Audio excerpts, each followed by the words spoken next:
Hello everybody and welcome to the Real Tarot 1123. I am going to be doing a general forecast for the month of October. So this is the monthly. Of course, I'll be doing it for all the sun signs, and I'm going to leave the timestamps in the description box so you folks can, go straight to it. A couple of things I want to say is that this is general. This applies for everybody. We have a whole bunch of planets that are still in retrograde. So I'm going to read out the planets and the dates that they are in retrograde, and a little bit of information as to how that might, what that means. But keep in mind that this is general. So if you really want to know how these planets affect you in terms of which house they are in, what the effects are, etc., you have to have your astrology chart in front of you, and it has to be very specific. Like I say time and time and again, we always have to have the name. It doesn't have to be your full name, but because we are not doing numerology based on your name, but your name, whatever your name may be, Jane Doe, John Doe, or just Jane or just John, your date of birth and your time of birth. That and of course place of birth. Now the time of birth and the place of birth is so important, because that will give us exactly the degrees and the placements of planets at the time and with the place that you were born, right? So we can get more accurate information. Now, I've said this time and time and again, astrology, there's a lot of math involved, it's astronomy, the stars, the degrees of this and that and etc. So there is a lot of math involved in that. So we always want to make sure that, our mathematics and how we calculate the degrees, etc. is as accurate as we can get. In fact, it should be absolutely accurate.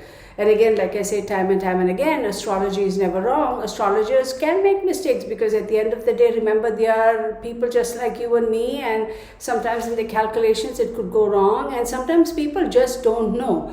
For example, their time of birth. For example, they'll say like 1:05 a.m. Well, 1:05 is 1 hour and 5 minutes past midnight.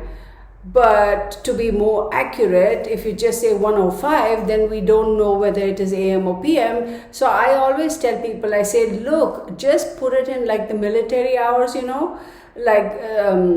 like I do in my emails whenever people ask me for a reading, etc. I always put it in brackets in military hours. And I also put the time zone, just so there's no confusion. If you say 8 o'clock could be AM or 8 o'clock could be PM.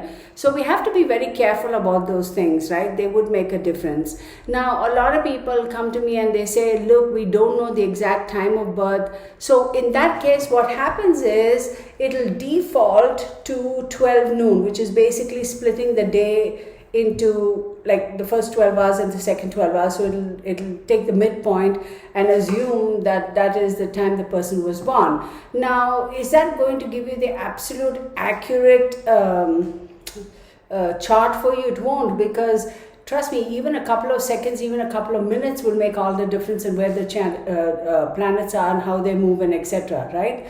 So at those times, it's best to get at those times you get a general overall picture, and you will get an understanding of what planets are where, which planet is opposing which, but the degrees will make a lot of sense. So you can kind of get an overall picture, but not a really specific picture, if you know what I'm trying to say. So keep that in mind. So again, you have to look at where your planets are and see, if let's say we have Mercury retrograde, and if you are a Leo, generally we can say, okay, fine, this is where the retrograde is, yada yada yada. But then again, where exactly is it in your chart? That will make all the difference. And who's in the opposite house? Who else is in the opposite house? Who are the neighbors? All that stuff. So this is general. Keep that in mind. Please keep that in mind. And again, if the shoe doesn't fit, don't force it. For those of you who have said, like, I was born on like the cusp time, do I have to look at the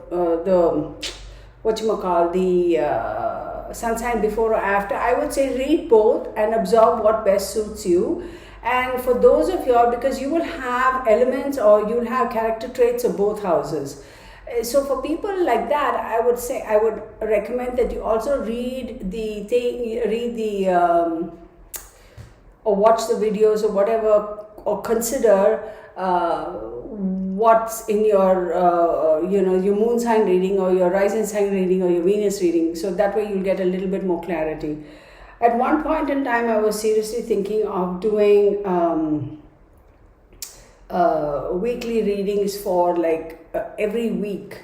So let's say the first decan, second decan, third and fourth decan, right? So if you take 1 month or one particular sign, which is let's say approximately 4 weeks, break it into the first, second, third and fourth. Now that would be really getting into, that would be a little bit more specific. So for people born from the 22nd of November, so 22, 23, 24, 25, 26, 27, 28, okay, because I can't count in my head. So the 22nd of November to the 28th of November, these would be your tarot cards and that sort of stuff. I have to really think whether I'm willing to make that commitment, and I'll tell you why. It's not that I'm afraid of hard work. It's a lot of work, don't get me wrong. It's not that I'm afraid of it. It's just that, once I started, I have to be consistent and keep doing those things, because it's a lot. And if I get sidetracked with all these other personal readings and all that, and I cannot make the time, then it's whatever. Right now, the past week I was supposed to, I normally do Monday, Tuesday, Wednesday. I couldn't do it. I did it for the whole week. So, I don't think that's a good reflection of me as a professional. I feel like once I start something, I have to remain consistent with it. So I really am going to think about that before I make that commitment, because then essentially every week, right? Every week, when I put out your tarot cards, let's say for Monday, Tuesday and Wednesday, and then Thursday, Friday, Saturday, Sunday, I'll be doing 52 tarot readings for Monday, Tuesday, Wednesday, and then 52 for Thursday, Friday, Saturday, Sunday. So that is a lot. So then the next option would be when I do the monthly reading, so at that time, then I could do the first decan, second decan, third and fourth. So that'll be a once a month, right? So I don't know, y'all. I'm really, I'm sure y'all would benefit from it. I mean, please don't get me wrong. My goal is to be able to share knowledge and just share my knowledge the best I can, but it's so much of work on me. So I really need to think about that really hard before I decide. So having gabbed on and on like I normally do, let's get on with it, okay? All right, so this will be for October 2021. So now keep in mind, y'all, Samain is, or Samain, however you say it, October 31st. There are a lot of people who, the Celtic traditions and some of the other traditions and other religious beliefs, and even with hoodoo and voodoo and all of that stuff, October 31st is considered to be a very auspicious day, the day we acknowledge, we pay homage to our deceased relatives, our ancestors. In India too, they have something, but I think it's for the whole month or something like that. There is a particular month in the year, or maybe 15 days or something, I don't know exactly the dates, where they say they actually do some, what in God's world is going on here? They have some prayers and some rituals that they do, where they actually pray and say thanks and appreciate the ancestors who have passed. And they believe that you have to do it once a year, at least, and that sort of a thing. So whoever the next relative is, they would do it. So me, I would have had to do it for my parents. If I were to kick the bucket, my kids would have to do it for me, and that sort of a thing. Now, there is a bit of contradiction. The way I look at things, I suppose I'm not really a very religious person, but for me, it's all about spirituality. I feel that really, in a sense, doing it once a year as opposed to every day when you wake up, just say out aloud your appreciation for or thanks to your ancestors or whoever your deceased relatives are. Just acknowledge them. I think that would have that's more me than just sitting down once a year and doing that big thing. But then Samhain also has a lot of other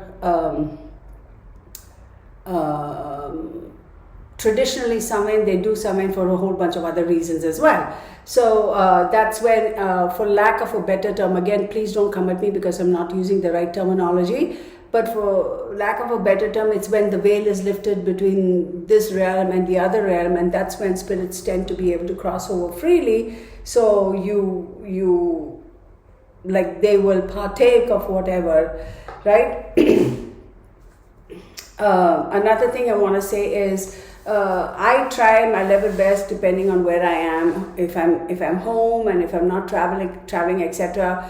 I do cook something, like whatever I'm cooking, right? Whatever it is that I make for dinner that night, whatever it is, it doesn't matter. Even if it's just a salad or piece of chicken or whatever, I tend to make a little plate and whatever alcohol, and in my home, if at all we have alcohol, it's beer. Like very rarely do we have rum and whiskey and this and that because we don't consume as much.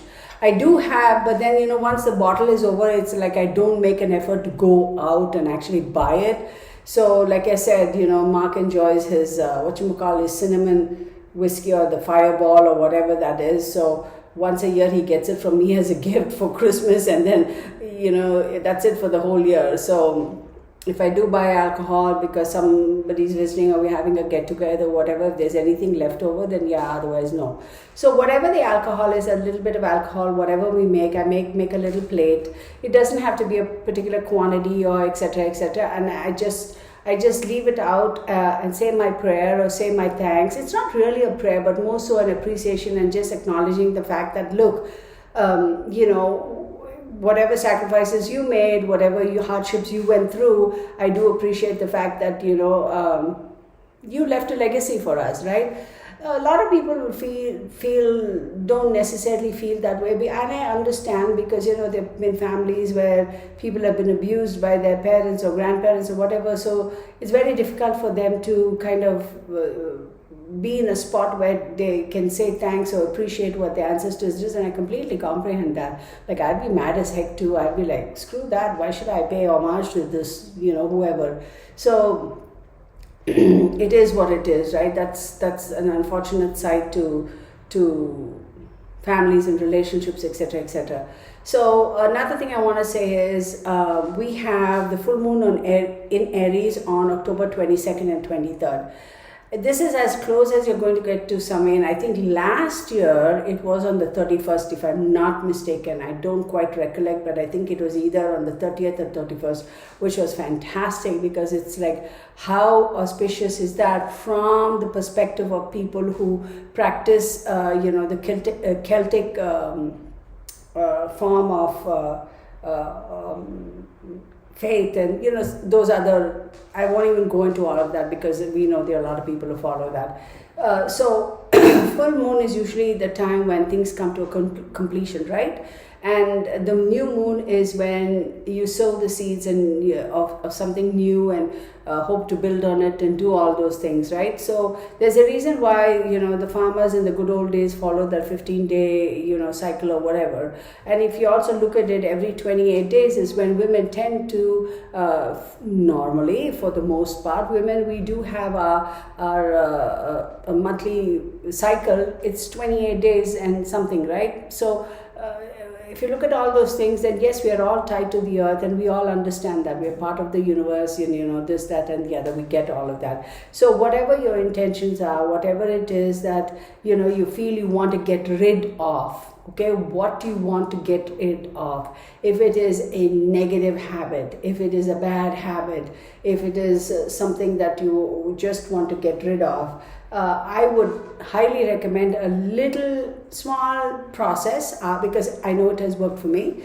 Whatever it may be, just write it down on a piece of paper, okay? Whatever the negative, remember, negative thing only, not the positive stuff in your life, okay? Whatever negative aspect or attribute or whatever that may be, addictions, a bad habit or whatever, you can also say something as, if you've been struggling with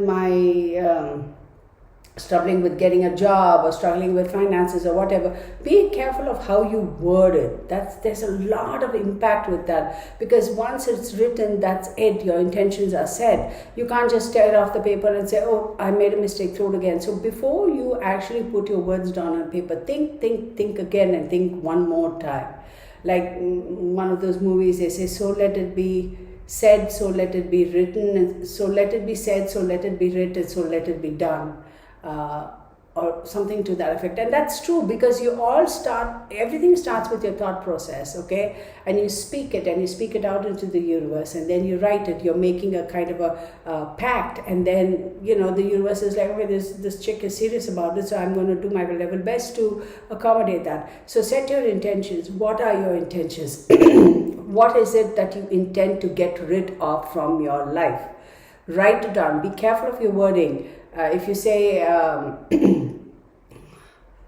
how shall I say it? Like, if you're looking for a job, how are you going to phrase it? If you're having financial issues, how are you going to phrase it? If you have a habit of smoking, how are you going to phrase it? If you have a habit of, if you have a sweet tooth, and if you like Snickers or Tootsie Rolls or whatever, I don't know, whatever, right? Or if you have an issue with the particular person who you've like always been like, whatever your intentions are that you want to eliminate from your life, write it down on a piece of paper. And on the full moon, now there are a couple of people who will tell you how to do things. This is what I do. At the end of the day, please use your intelligence, use your common sense, do your own due diligence, and then do what you think you can do. It's not that my way is the right way or highway type of thing. That's not it. This is what I do, and this is how I do it. So if there is something that I really want to get rid of,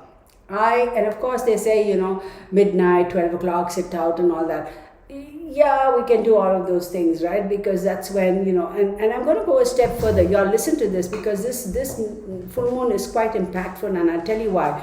1, 2, 3, 4, 5, 6 planets are currently in retrograde, and we're going to be coming out of some of those planets close to the full moon. So it has a pretty big impact. So it might help a lot of people. They say old school thinking, and you get into the other level, that level of I don't want to say witchcraft, but because a lot of people think it's that kind of stuff, which it isn't. If you get into that level of spirituality, let's call it that, right? Or faith, then there is a process. They say you abstain from sex for 3 days, abstain from alcohol, abstain from animal protein for 3 days. You make sure you don't lose your temper, live your purest self, meditate the best you can. 3 days before that, you make sure you take a good shower, cleanse yourself, you wear a white gown, because we can't be going and sitting naked in the backyard under the moonlight. Next thing you know, the cops will be on your house, and they'll be like, oh, the neighbor complained, for indecent exposure, even though technically it's your own property and it's in the middle of the night. Nobody should be peeping over the fence, but we understand those struggles of modern day living, right? So, and sit in the moonlight and say your prayers and light your candle or light your lamp. I'm the kind of person who actually lights an oil lamp. I do have candles, I do light candles, but when there are certain things that I want to focus on, rituals I do, I prefer old school. I actually have a brass lamp, I put oil in it, I have a wick made out of cotton, pure muslin cotton cloth, and I do that.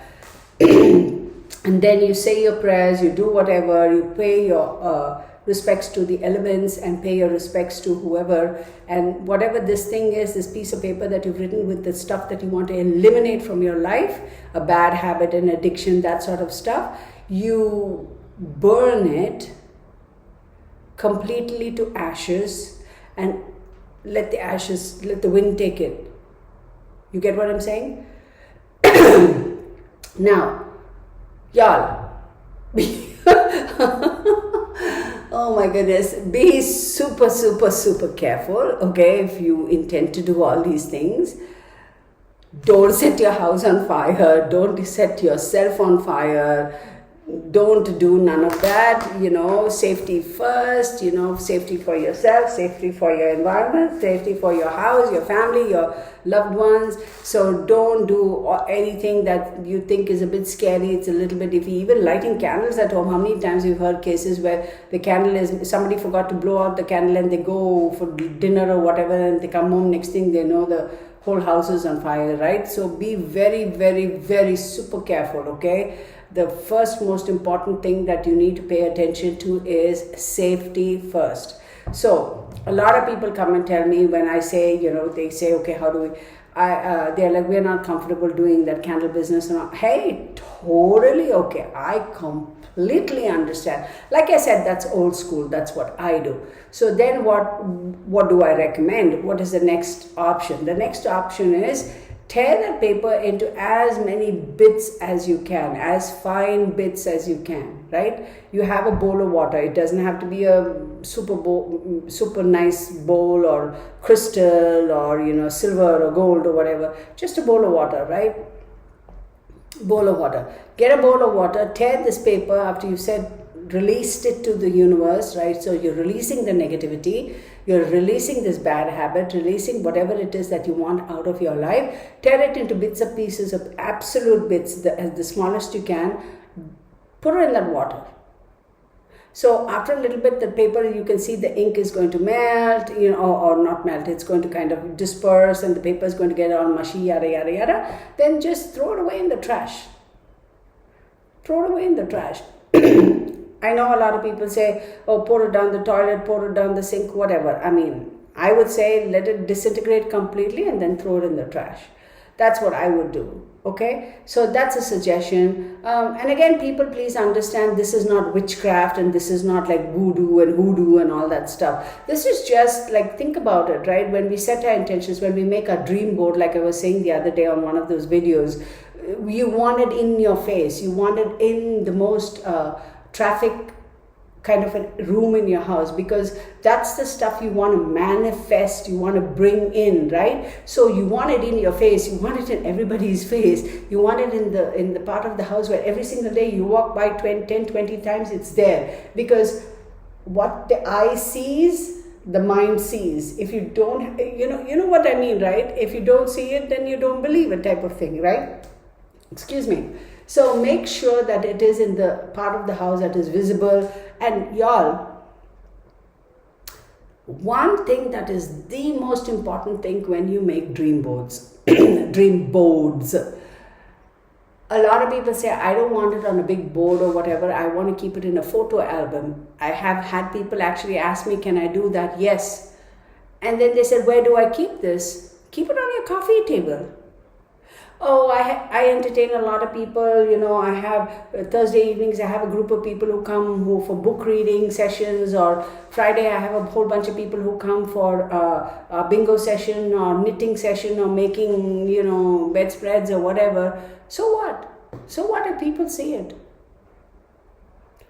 Oh, what is this book? It's my dream board. It's my dream book. Oh, wow, I didn't know. And if they ask you what it is, don't be shy of explaining what that is to them. Do not be, because the moment you feel shy and the moment you hesitate and you wanted to keep it a secret, you're subconsciously telling the universe that you're ashamed of wanting these things, you're afraid of wanting these things, and you're not too sure whether you really want it. Then the universe is going to say, this thing, no, this girl or this boy, no, they can't make up their mind, so we'll wait until they decide. You get where I'm going with this? Okay? So be careful. Be not so much be careful as to be confident. Okay? Leading to the next thing. And the reason I'm going into this little bit of rant before I do the month ahead is, y'all, please bear with me. I know a lot of you people, like, you'll probably be rolling your eyes. Is because somebody actually emailed me and asked, so hence I figured I'd share it with them. oh, I want to break up with my boyfriend, or I want a divorce from my husband, so if I write it on a piece of paper and if I tear it up or burn it or whatever, will that person go away? Please use common sense. Please use common sense.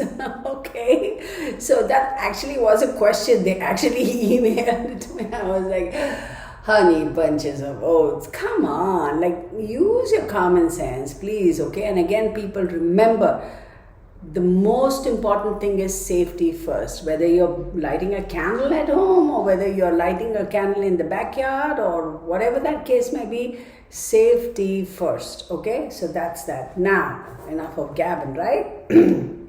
So I could get into a whole video about, all those rituals that we do, but that'll be for some other time. So we have a full moon in Aries on October 22nd and 23rd. Full moon is completion of cycles, okay? So anything negativity you want to get rid of it and be done with it, because you're over, you have finished it, it is finished, you're done with it, you're absolutely done with it, get rid of it. Now we have Pluto, Neptune, Uranus, Saturn, Jupiter and Mercury currently retrograde. Okay, Pluto has been retrograde since April 27th and will be retrograde till October 6th. Neptune has been retrograde from June 25th to December 1st.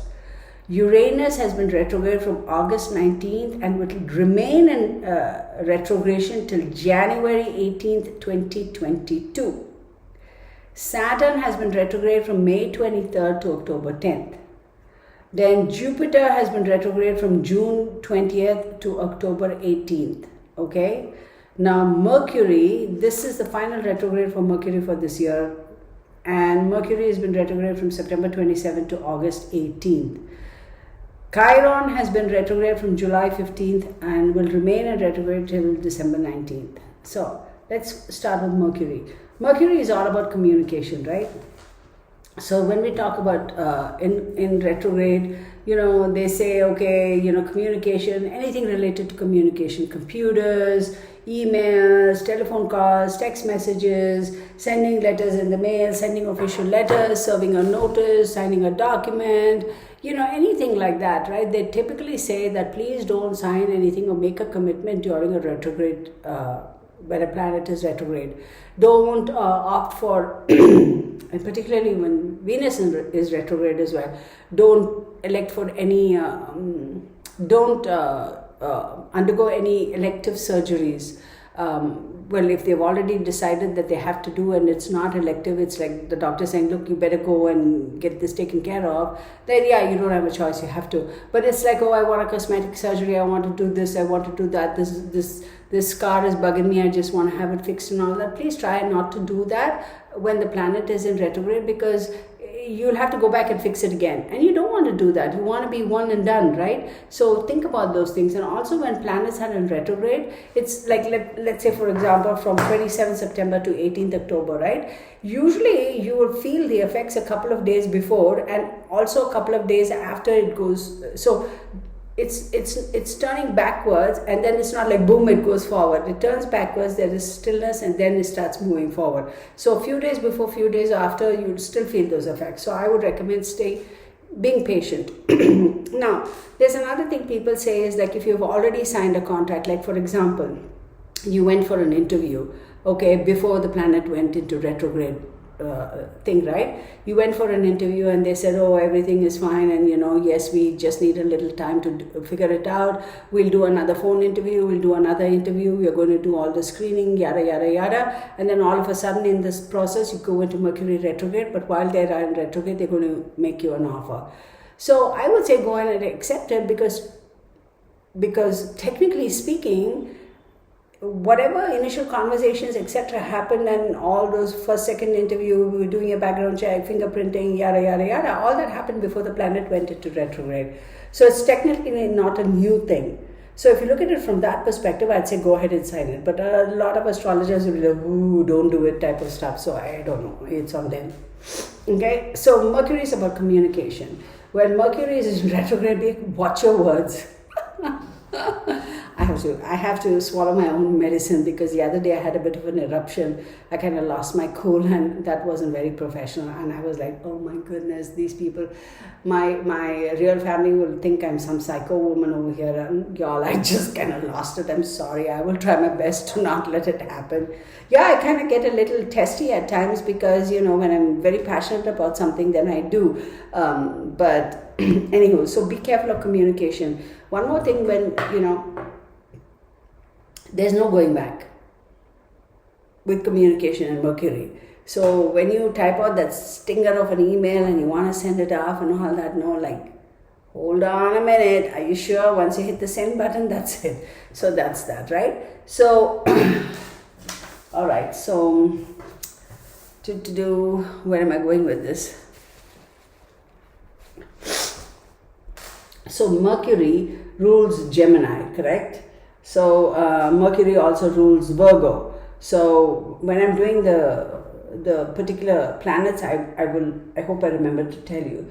Then Jupiter is all about, you know, once the retrograde motion is over, you will automatically have a need or want to, or the motivation to expand, explore, to go forth, to think new things and conquer new stuff and think about new stuff. That's Jupiter.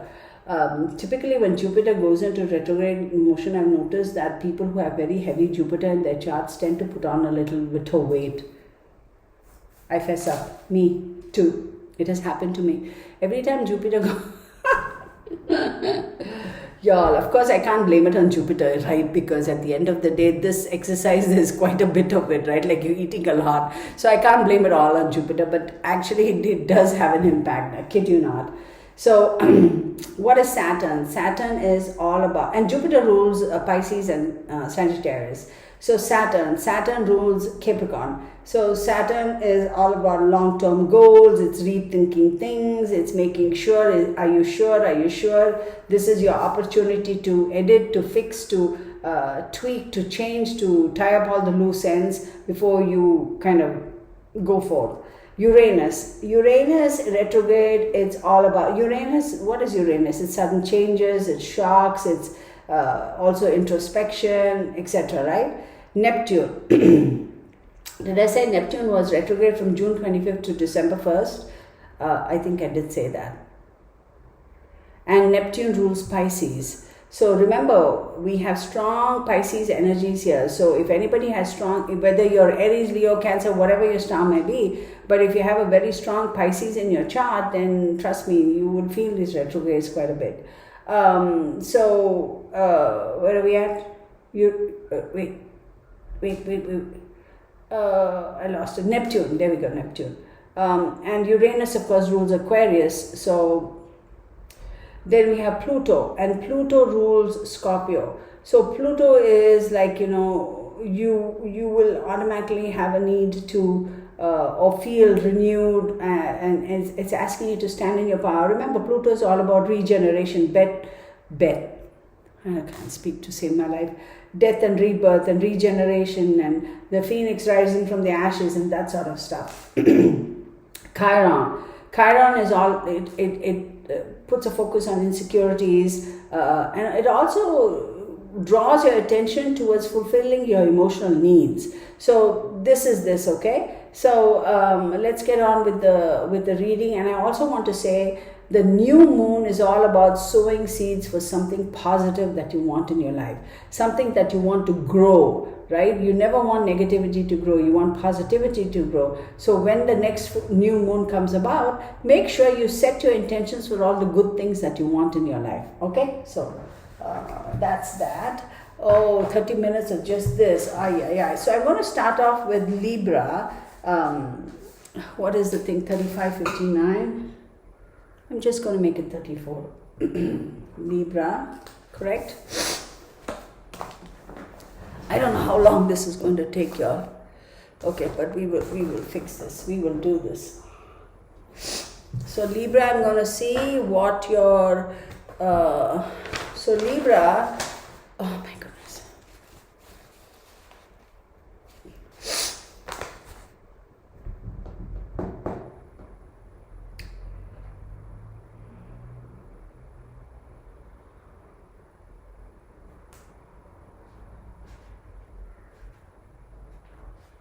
Okay. I'm gonna say it. Libra, you're paying attention.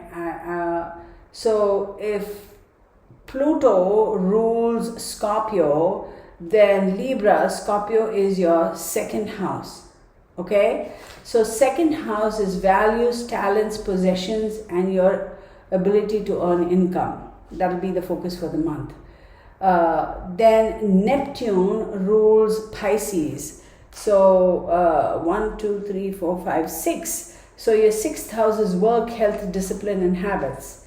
Then Uranus rules Aquarius. So 1, 2, 3, 4, 5. Your fifth house is love affairs, speculations, and that sort of stuff. Saturn rules Capricorn.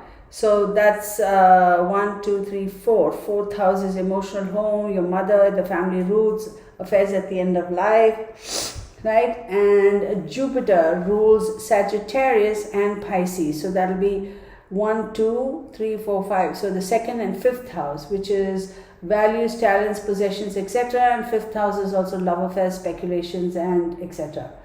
Then Mercury rules Gemini. So that'll be 1, 2, 3, 4, 5, 6, 7, 8, 9.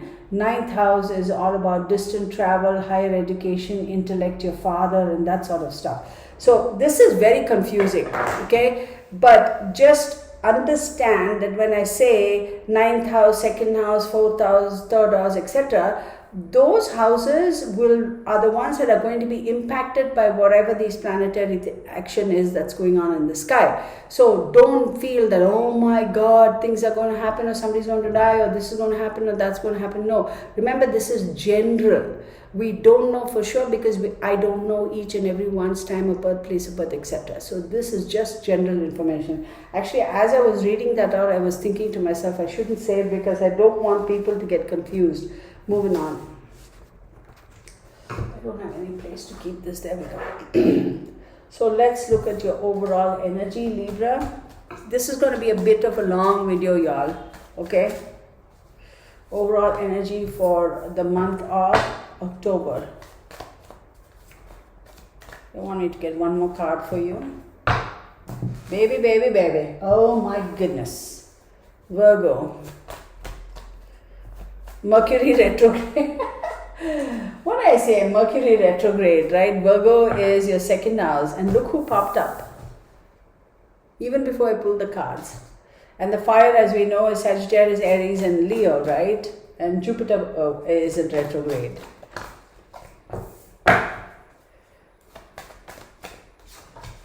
Okay, so then we have the Star card and the Hermit, okay? So the Star card, as we know, is Aquarius, right? And Aquarius is ruled by Uranus. So I said the fifth house. So fifth house matters will be of emphasis. Then the Hermit card is saying, introspection, which is Uranus again. And Uranus is calling you to introspect, to think about, what you need to think about, figure out, go inward, go inside your mind, your spirit, your emotions, figure out what you want to do, how you want to do, etc. A lot of introspection. So right here, even before I pull the charts, pull the cards, it seems like it's like slam dunk. Isn't it funny how the cards pop out? Right? Even before like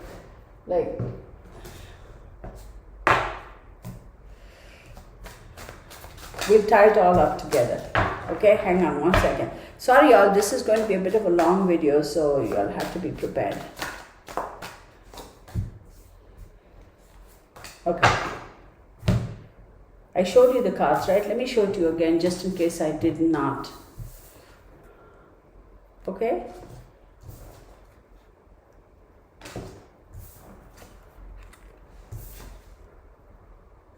Okay?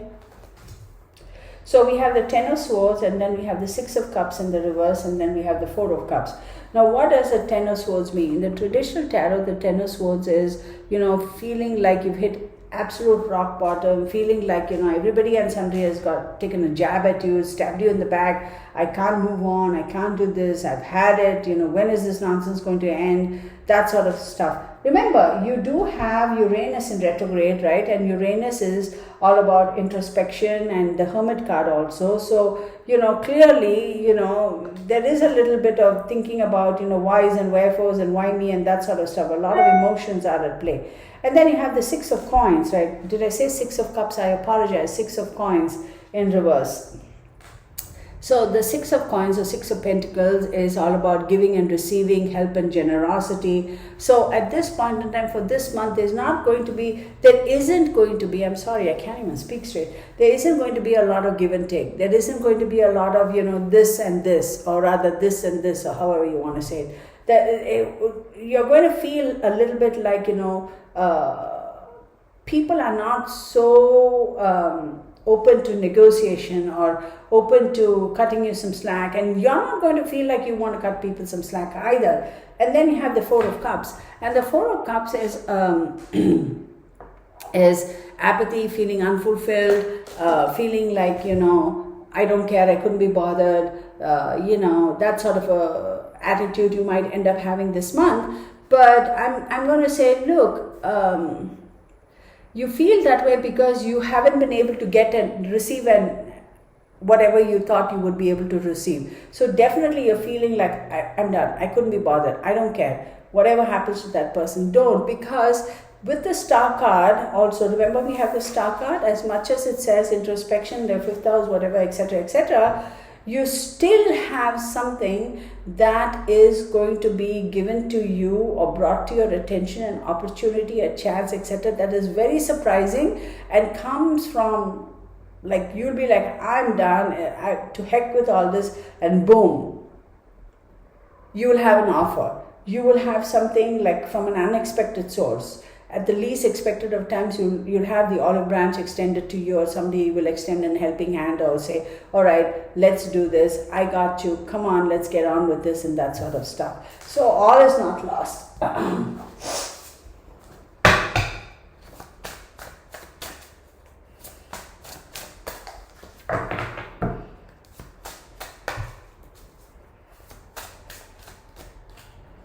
Now, let's get dreams. So I'm going to read it to you, I'm going to show it to you as well. This is for my beautiful Librans. We have dreams. Dreams are an expression of collective experiences combined with messages from the spirit world. So yeah, remember introspection and the Hermit card, which basically is a little bit of dreaming and falling into that little bit of a, I don't think it's the appropriate way. I was going to say la la land, but not really. It's not daydreaming as much as it is like dreaming. I don't know how else to express it. So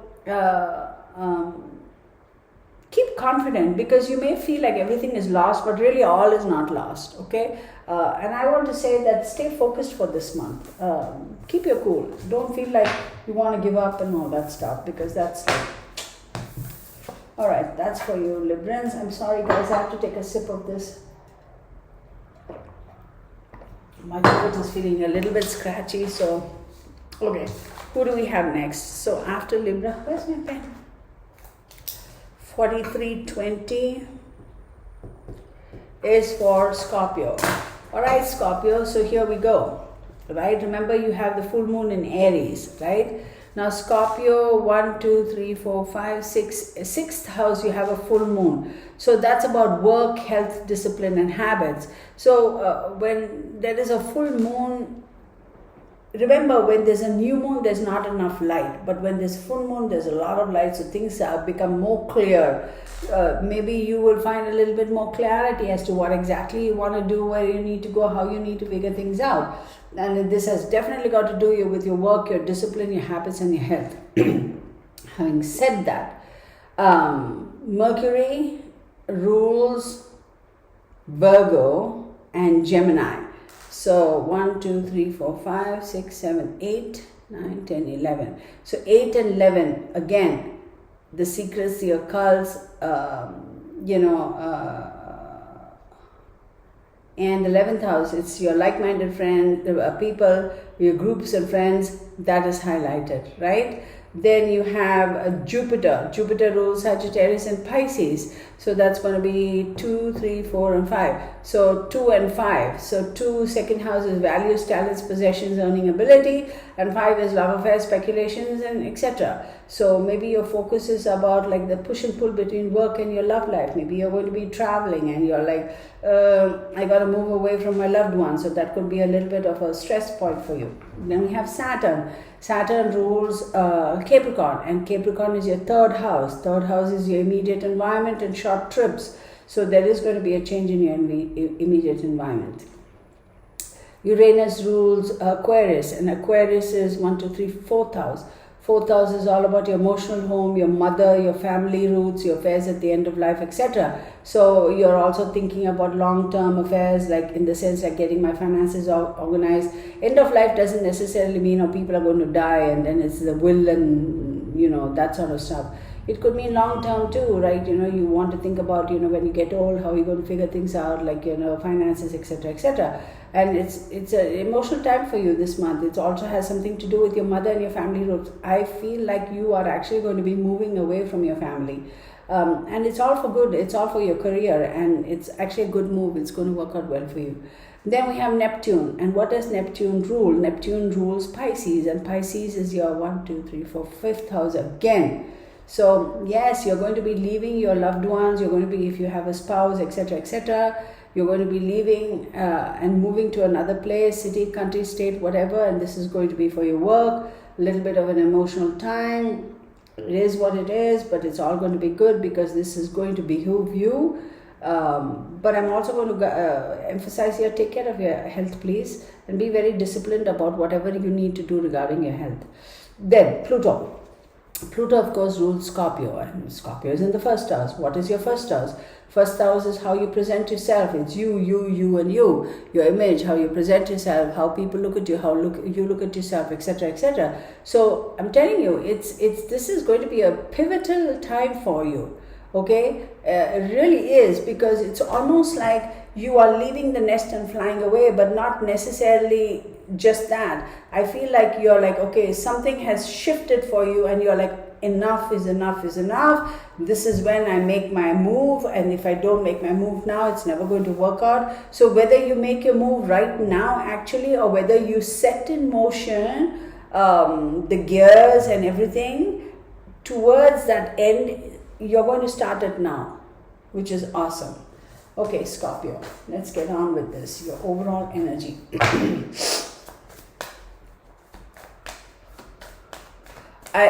It is a little bit confusing because I'm calling all these planets, etc. So if you need to stop and go back and listen to it and pay attention, okay? I don't know how receptive y'all are going to be, because sometimes people say too much information is also a little confusing, but we'll see, depending on how you guys' responses. Oh my goodness, scared the bejesus out of me. Shoot. Oh, hang on you guys, I do apologize. I had set an alarm and, okay. My beautiful Scorpio, overall energy, Pluto, wow. Look at that, y'all. Regeneration, man. You are completely revamping yourself. The first house, how you present yourself, it's a new you almost. So even if you don't actually move right now, you are setting in motion everything now, so you're going towards that end. And you have the moon card. your full moon in Aries on October 22nd to 23rd. Oh my God, look, 22nd. I'm not even kidding. So something significant is going to happen around the new moon for you. And I said the full moon is not the new moon, full moon. Full moon is in Aries, correct? So 1, 2, 3, 4, 5, 6. And the sixth house is your work, health, discipline, etc. Yeah. Wow. Y'all, I kid you not. Like, what did I say?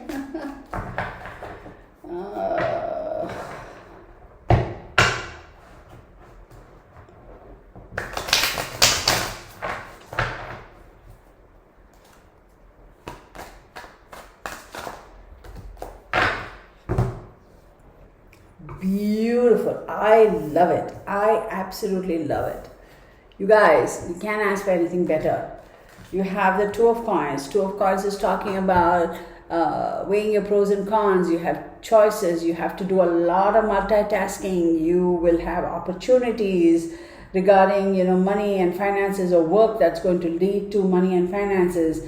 You have choices. This is the time to make really, really good decisions. You have the Magician card, and the Magician is all about having that powerful energy and the ability to summon new ideas, having the power and the energy and the foresight and the diligence and the concentration and the determination and the discipline to say, yes, this is it, I'm going to go. And look, it's all about money. Look at this guy. He's got those 2 coins, and look at the Magician. Every time I look at the Magician card, I see something else which is more prominent, because the Magician actually has all the elements, the wands, the coins, the cups, and everything. But this time my focus was immediately drawn to the coin. So this has got to do with your work and your money and your ability to earn. And then you have Temperance. Honey bunches of oats, Temperance rules, Sagittarius. Sagittarius is Jupiter, it's your second house, it's fire. Second house is your value, your talent, your possessions, your ability to earn income. So how you present yourself, what are your values and talents, how do you present your values, how do you present your talent, which is going to focus on your ability, which is going to enable you to figure out or make you more attractive, such that you get better opportunities where your ability to earn income is going to increase, right? So this is just fantastic, y'all. I mean, I kid you not, this is just awesome. But with the Temperance card, is also asking us to keep an even keel. Because this is a pretty intense month for you, okay? So keep an even keel, maintain your focus, maintain your balance, maintain your equilibrium, okay? Don't kind of run out being harebrained. I don't think Scorpions tend to do that, but don't be like, no, because now is important for you. I feel by the next couple of months, it's going to be quite important for you, quite. You're going to make some serious changes in your life, and it's going to be for the better.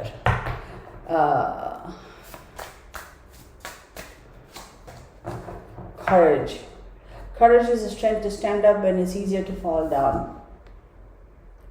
So don't feel like, oh, maybe something is going to come to an end, and so the universe is telling me I need to be strong. No, but most people, if they are in this situation and they have to make such decisions, they will be like, oh, forget it, I don't have it in me to make this decision. I don't have the nerve to make this decision. Therefore, I don't have the nerve to take this step. No, you are courageous. You will be courageous. You have to be strong. You will be able to make this decision.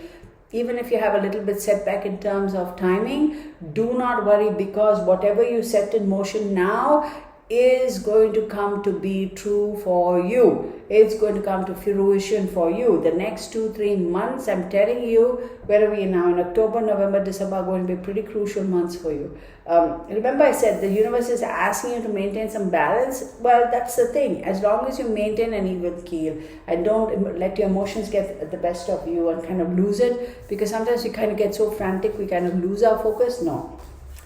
So stay strong. You got this. You got it, yo. Okay, moving on. Next. Sagittarius 5312. Okay, my Sagittarius, what do we have? We have, of course, Sagittarius, Jupiter is in retrograde. So Jupiter rules Sagittarius, which is your first house, and then Pisces. First house and fourth house. Fourth house, how you present yourself, right? Your emotional home, your mother, your family rules, your affairs at the end of life. All those things are going to be your focus this month. Then we have Mercury retrograde. Mercury rules Gemini. So 1, 2, 3, 4, 5, 6, 7. Seventh house. Seventh house is about your friends, your marriage, your partners, your contracts, your relationships. Maybe you're going to go back to get together with a partner. Or maybe you broke up with somebody or had been separated from them. Maybe your partner was, in the military and they're coming back home. That's a possibility. Then we have Saturn retrograde. Saturn rules Capricorn. Capricorn is the second house. Second house is about your values, your talents, your possessions, your ability to earn income. So there is a focus on that this month. You may be upping the ante. You may be tweaking something, changing something with regards to that aspect of your life. Then you have Uranus. Uranus rules Aquarius, 1, 2, 3. Third house is immediate environment and short trips. Maybe you're going to be taking short trips. Maybe your immediate environment is going to change, such as maybe you're going to move to a different neighborhood, or maybe your neighborhood is going to change, or maybe they're going to bring down an old house and put up a new structure, or what have yous. So it's your immediate neighborhood, it's your immediate environment. It could be your job. Maybe they decided to bring down the whole building and put up a new structure. Maybe they moved your office from one end of the building to the other end. Or maybe somebody else has come become your neighbor at work. So your immediate environment means that. So then we have Neptune. Neptune rules Pisces. So 1, 2, 3, 4. Fourth house is again emotional home, mother, family rules, etc. So yes, Jupiter and Neptune rules Pisces. So there's a heavy influence on that. So and then did I say Pluto? Yeah. Pluto rules Scorpio. Scorpio is your 12th house, and 12th house is your hidden supports, institutions, karma, etc. So pay attention to that, okay? So if you have your full moon in Aries, Aries is 1, 2, 3, 4, 5, which is again your 5th house. So speculations, etc., be careful. And if you're speculating on any business ventures, do your homework right. Don't get into third-party situations and love affairs and all like that. No, kids are also a focus. Now, I'm going to tell you this, right?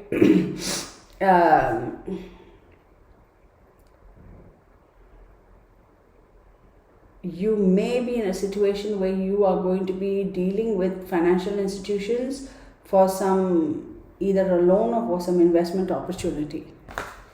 You're probably going to be doing a lot of groundwork, and that will come to fruition, but you have to put in the groundwork. This is the time where you're going to be sowing the seeds here, where you're going to dig the earth, where you're doing the what do they call when they're putting up a new structure, break the ground, if you will, that sort of a thing.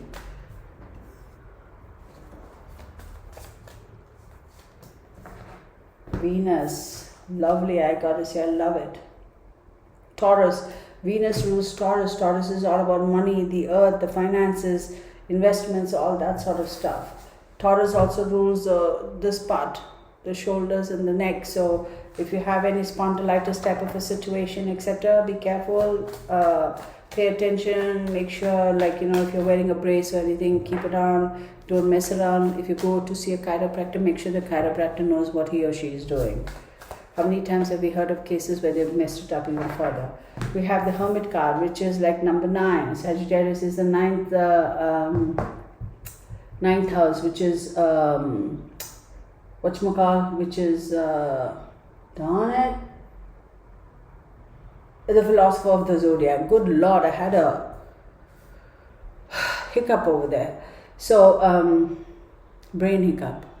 I don't know, the other day I was like thinking about it. I always used to say brain fart, and then seriously one day I was sitting and thinking about it, and then I was like, well, okay, I'm not trying to be like what's the word I'm looking, tasteless here or insensitive here or whatever, but if you fart, that means you're expelling air or gases, you're feeling gaseous, right? So you expel it, it has to come out of your body. So if you're having a brain fart, where does it go? So then I figured, oh wait, it can be a fart, it has to be a hiccup. So yeah, I think like that. I'm a little bit cuckoo that way. So anyway, so with the Hermit card, it's saying that yes, there is going to be a little bit of introspection, which is again the philosophy of Sagittarius are the philosophers of the zodiac. So why? So yeah, you're going to be thinking about that. And then again, we have Sagittarius retrograde too, right? Sometimes, y'all, some of the conversations I have in my head, if I make it known to people, I'm sure they're going to take me off in a straight jacket to the funny farm, and they'll be like, this chick is totally psycho. Like, but my kids and my family know, because of course, you have to be, that's the thing about your family, right? And that's why it is so important to have that, because family is when you can truly be yourself and they don't judge you for who you are, right? That really is a true family, right? Of course, at the end of the day, when we are mad at each other, we are all judging each other, that dynamics. But you have to be able to just be yourself in your family, right? With your family, that's what it is. So growing up, my kids, they'll be laughing, they'll be cracking up, and they're like, Mom, how do you come up with all these things? I'm like, I don't come up with these. These are questions I have in my brain, in my mind, about things in life, right? So, whatever. Page of Cups, Temperance, and the Magician, beautiful. Okay, Page of Cups, definitely a new offer. Absolutely, you're going to have a great offer. You are going to have... Page of Cups basically is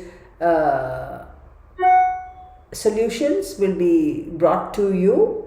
You will have new love or new somebody new in the horizon, new opportunity, okay, new work, new contracts, new opportunity. You watch out for your emails and mail and all that stuff. See, this to me is all about the mail. Snail mail as well as emails. So electronic mail, watch out. Don't go back and look at your junk mail and the trash and all that in case something goes over there. Like I experienced it a couple of weeks ago. Come to find out I had 28 emails in the junk mail. I'm like, how the heck did it go in the junk mail? So watch out, don't miss it because you may miss an opportunity. Then we have Temperance. Temperance is again, it's a Sagittarius card and you're showing up right here and it's asking you to maintain balance. It's asking you to be careful when you're doing things, to look at all the pros and cons, look at all the opportunities, find the best mix. So that you can, it's almost like saying find the best ingredients and make sure you have the right proportions before you cook the meal. Okay, and then you have the Magician, which is fantastic because you have the great new offer coming. You have the ability, the universe is giving you all the ingredients and asking you also to keep calm, keep cool, maintain your balance, make sure you do it the right way, follow the norm and find the balance, right? Don't put too much salt or too much of any one particular ingredient. Find the happy medium. And then you have the Magician card, and the Magician card is like basically the universe saying, hey, listen. I'm giving you the magic wand. Here, take it. How are you going to use it? Remember, with that comes a lot of responsibility. You can make magic happen. In October, November, absolutely you can. But that's a lot of responsibility. What are you going to wave your magic wand on? Think about that for a second, okay? Ooh, baby, this is... Okay, it says luck. With a clear direction for what you want to achieve, you're summoning energies that bring good luck. Look, did I not say find the balance?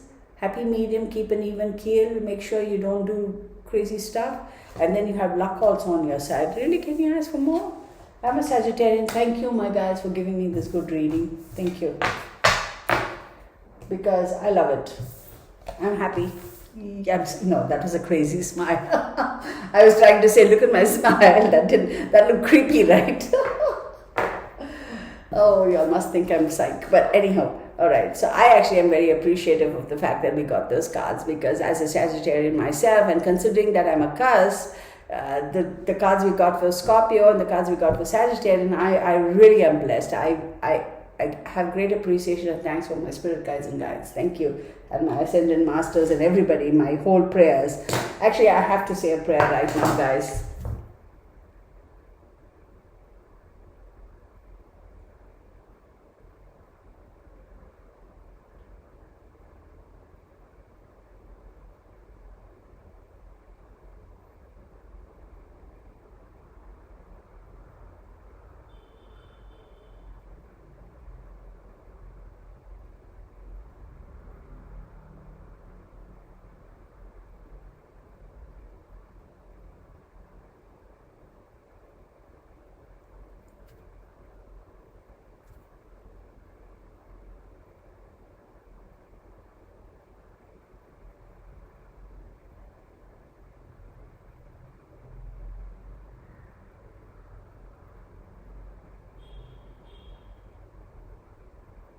Thank you. And you know what? As I'm saying my prayer of thanks and appreciation, they kept saying, look at Pisces, look at Pisces. So I'm going to have to do a thing for Pisces, and of course my camera froze. Okay, so never mind. Let's get on with it. The camera is going to pop up for sure. So we are going to do Capricorn now, and Capricorn is at 1 hour and 4 minutes. Oh my God, this video is going to be long, y'all. So 1, 2, 3, 4, 5, 6, 7. I might break it up, but anyhow, Capricorn. So Capricorn. We have Mercury retrograde, Jupiter retrograde, Saturn, Uranus, Neptune, Pluto, and Chiron. So Mercury is rules Gemini, right? So Capricorn 1, 2, 3, 4, 5, 6. So sixth house, work, health, discipline, and habits are going to be your focus. Then you have Jupiter. Jupiter rules Pisces as well as Sagittarius. So that's your third house and your 11th house. So third house is immediate environment and short trips. 11th house is your like-minded people, your groups, your friends, the organizations you belong to.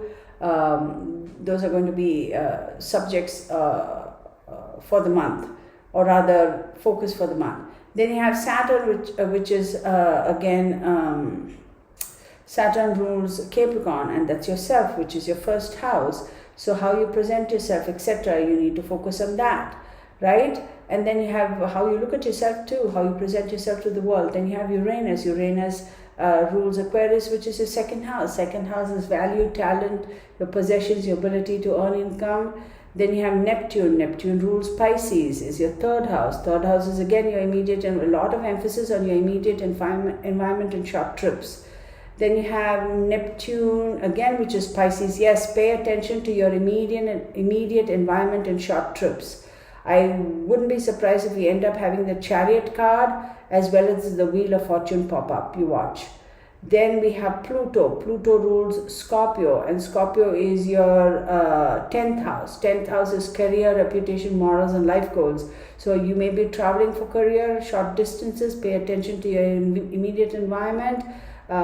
Make sure if you're driving, everything is spiffy in your car. Take care, pressure, oil, etc., your insurance, etc. Make sure that if you have AAA, it's all up to speed, that sort of thing. No harm done in taking precautions, right?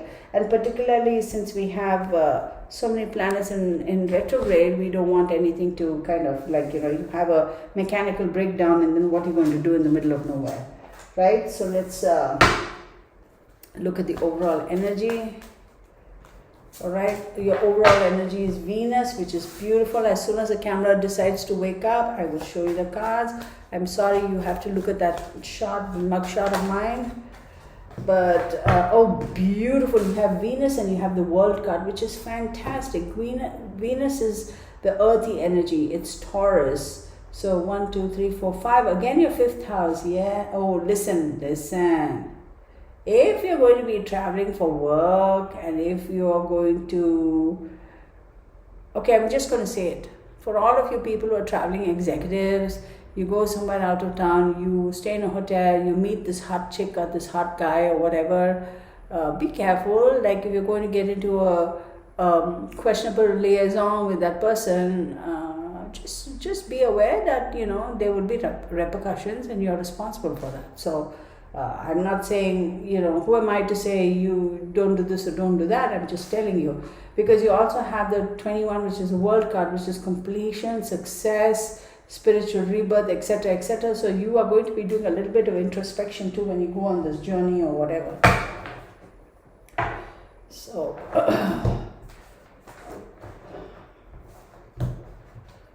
oh my God, my videos are getting very long, y'all. I have to, but this is my bad because I decided to actually share all this information. I felt that, I want to be able to help you guys, give you more information. Please leave your comments.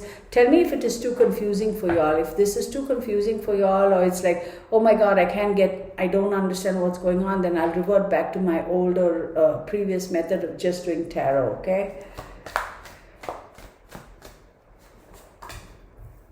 Ooh, news is going to arrive, honey. Somebody's going to be making an announcement. Are you going to be... Well, you know what? Here's the thing. Because you have the Page of Wands, Seven of Wands, and Page of Cups.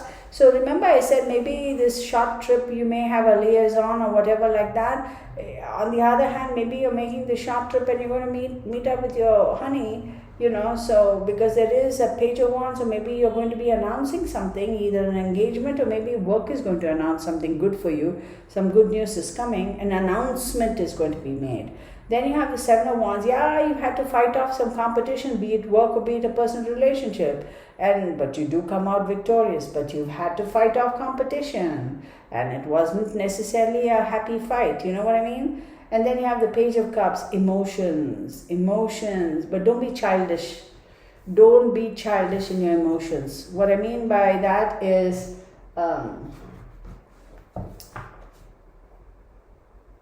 deal with the situation in a very mature fashion. Or on the other hand, there is a possibility there is somebody who's very childish, who's behaving very childish here. And I wouldn't be surprised if that is a Taurus person. Being very demanding, petulant, being like all pouty, etc., etc. Yeah, this has got to do with your love life. My bad. Oh, I have to say it. Actually, it's not my bad. I didn't do it. Patience. What did I just say? Like somebody is being very childish. Yeah, it's calling upon you to, the universe is calling on you to be patient. It says, nurture the seeds of patience and reap the rewards of personal achievement. So there you go. So if you are the one who's being childish, be mature and be patient. If somebody else is being childish, then, have some patience in dealing with them, okay? All right, next, who do we got? Next, we have Aquarius at 1 hour, 10 minutes. Okay, we have Aquarius. Now, Aquarius, we have your full moon in Aries. So 1, 2, 3, third house. So immediate environment and short trips. So maybe your immediate environment, things are going to change because the full moon is going to be there. It's going to shed some light on that. So between October 22nd and 23rd, there are going to be some pretty big changes, or maybe you didn't know that, worst case scenario, I'm going to tell you, maybe one of the neighbors, your immediate environment, or somebody in your work environment may actually come under police scrutiny, and you didn't know about that. May have a kind of a criminal background. And then you have Mercury. Mercury rules Gemini. So we're talking about Aquarius, correct? Yeah, because I have it written down here. So Mercury rules Gemini. So that's 1, 2, 3, 4, 5. Fifth house matters, love affairs, speculations, etc. If you're speculating about investments, be careful. Then we have Jupiter. Jupiter rules Sagittarius and Pisces. So it's going to be second house and 11th house. Second house is your values, your talents, your possessions, your earning income, and 11th house is like-minded people, your groups and friends. So the emphasis is going to be on your immediate environment and your groups and friends. So pay attention. Then Saturn rules Capricorn. Capricorn is your 11th house. 11th house is like-minded people, again groups and friends. So, I'm sorry, 10th house, I apologize, which is your career, reputation, morals, and life goals. So pay attention to your groups and friends and your immediate neighbor, because something may transpire there which is going to affect your career and your reputations. Your morals will be questioned. You will have to reconsider your life goals. Please pay attention. So maybe you're the one who's doing something you shouldn't be doing. This is the universe giving you an opportunity to come clean and clean up your act. Because remember, Aries, the full moon, is saying if there's some bad habit or something negative in your life and you need to put it to rest and eliminate it, this is your time to do it. So if you've done something naughty, come clean and take care of business, fess up and take care of business, because the full moon is anyway going to shed light on it. So one way or the other, you're screwed. Did I say Uranus? Okay, Uranus rules Aquarius, right? So, which is again your first house. So then again, your reputation and how you present yourself is going to come under scrutiny. Then you have Neptune. Neptune rules Pisces, which is your second house. Again, it's going to affect your value, your talent, your possessions, and your ability to earn income. This is a crucial month for you. Aquarius, don't dick around, please. Do not mess around. Do not fool around. Okay, every one of us have made mistakes in our life. That doesn't mean that we are all sinners, right? If you own it and if you come clean and say, hey, I messed up, this is my bad, whatever it is, I'm sorry, I'm coming clean, please help me, I want to fix this. you will be able to save your reputation and save yourself a little bit. But if you do not, if you're still like, oh, I'll fly under the radar, nothing, nobody will find out. No, somebody's going to call your bluff, because the full moon is going to shed light on it. So be careful. So just come clean, man. Deal with it and be done with it. Okay. What the hell? Then we have, where are we going with this? We did Neptune, correct? We have Pluto, and Pluto rules Scorpio. So 1, 2, 3, 4, 5, 6, 7, 8, 9, 10. Scorpio is your 10th house. Again, your career and reputation. Don't mess around with your career and your reputation and all that stuff. If you have done any boo-boo, this is your opportunity to come clean.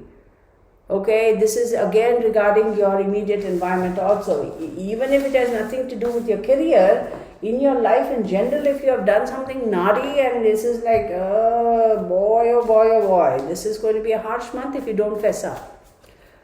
Own it. Come forward. Y'all, my guides are telling me there are a couple of people out there who this is going to make a lot of difference, because there is something that is on the dark side of law that your behavior has been screw it, let me just say it, criminal behavior. If you know something regarding something, if you have been witness to something and you're terrified and you're keeping quiet, and you know who comes to my mind now? The laundry parents.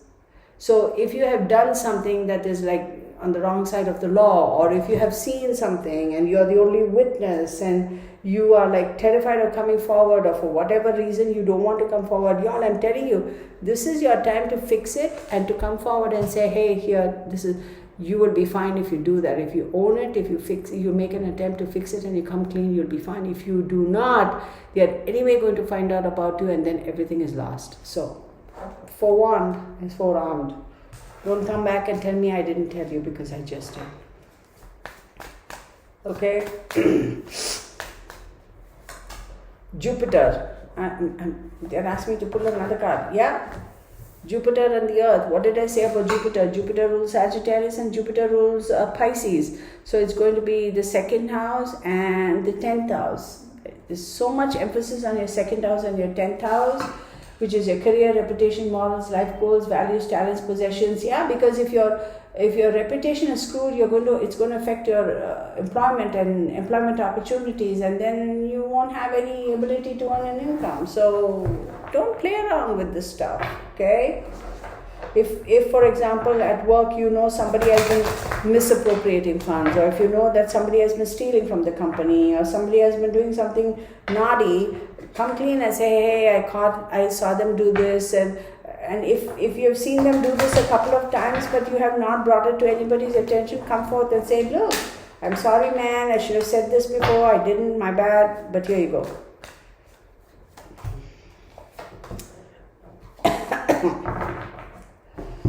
Yeah. Wait, did I show you this? I keep forgetting whether I show the cards or not. I'm sorry. 20, 30, 38, 39, 40, 44, which is 8.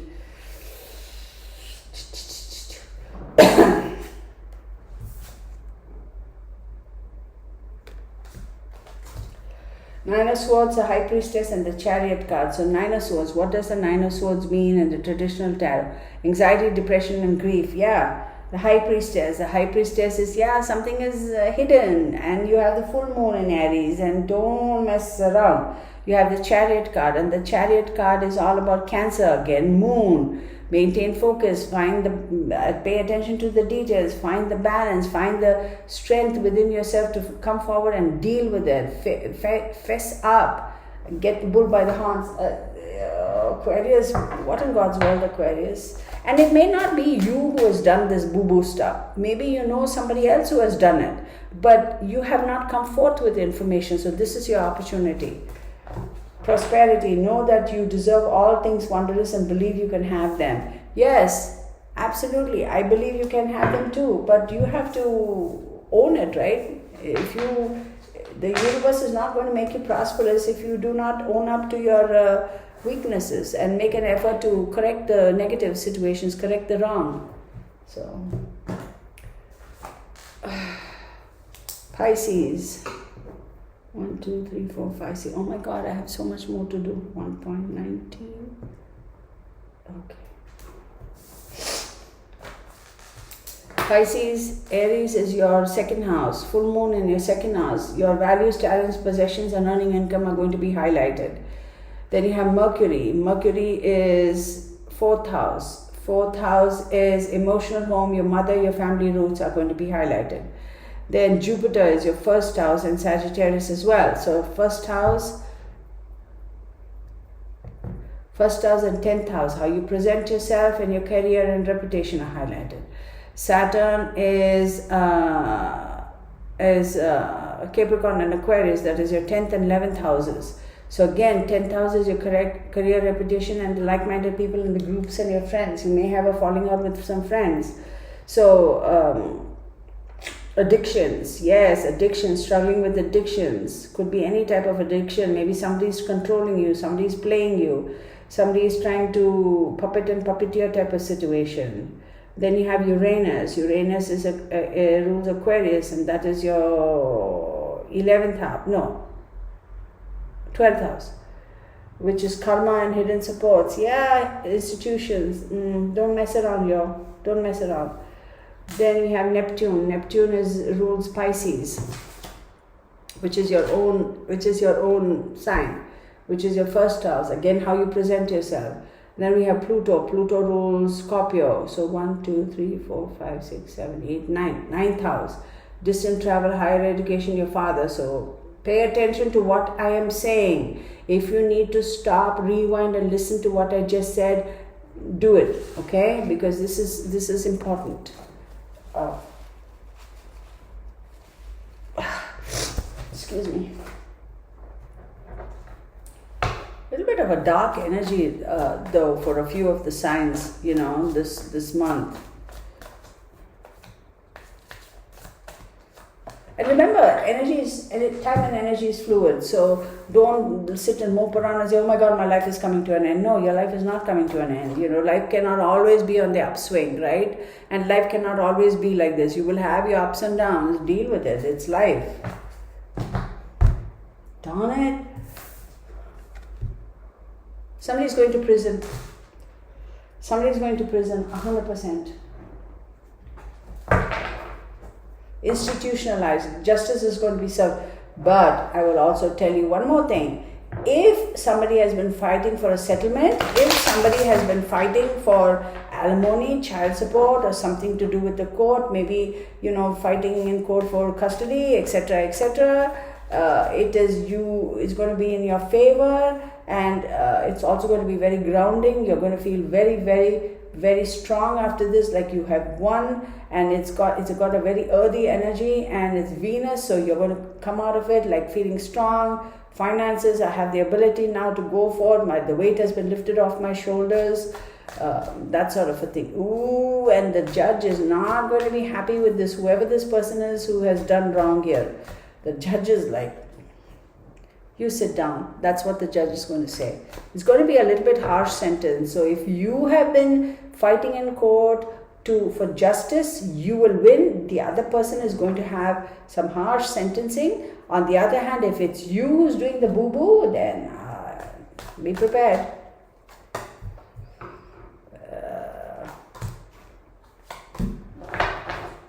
Yeah, it's you, it's not the other person, because Seven of Swords, look at that. The Justice card and the King of Coins.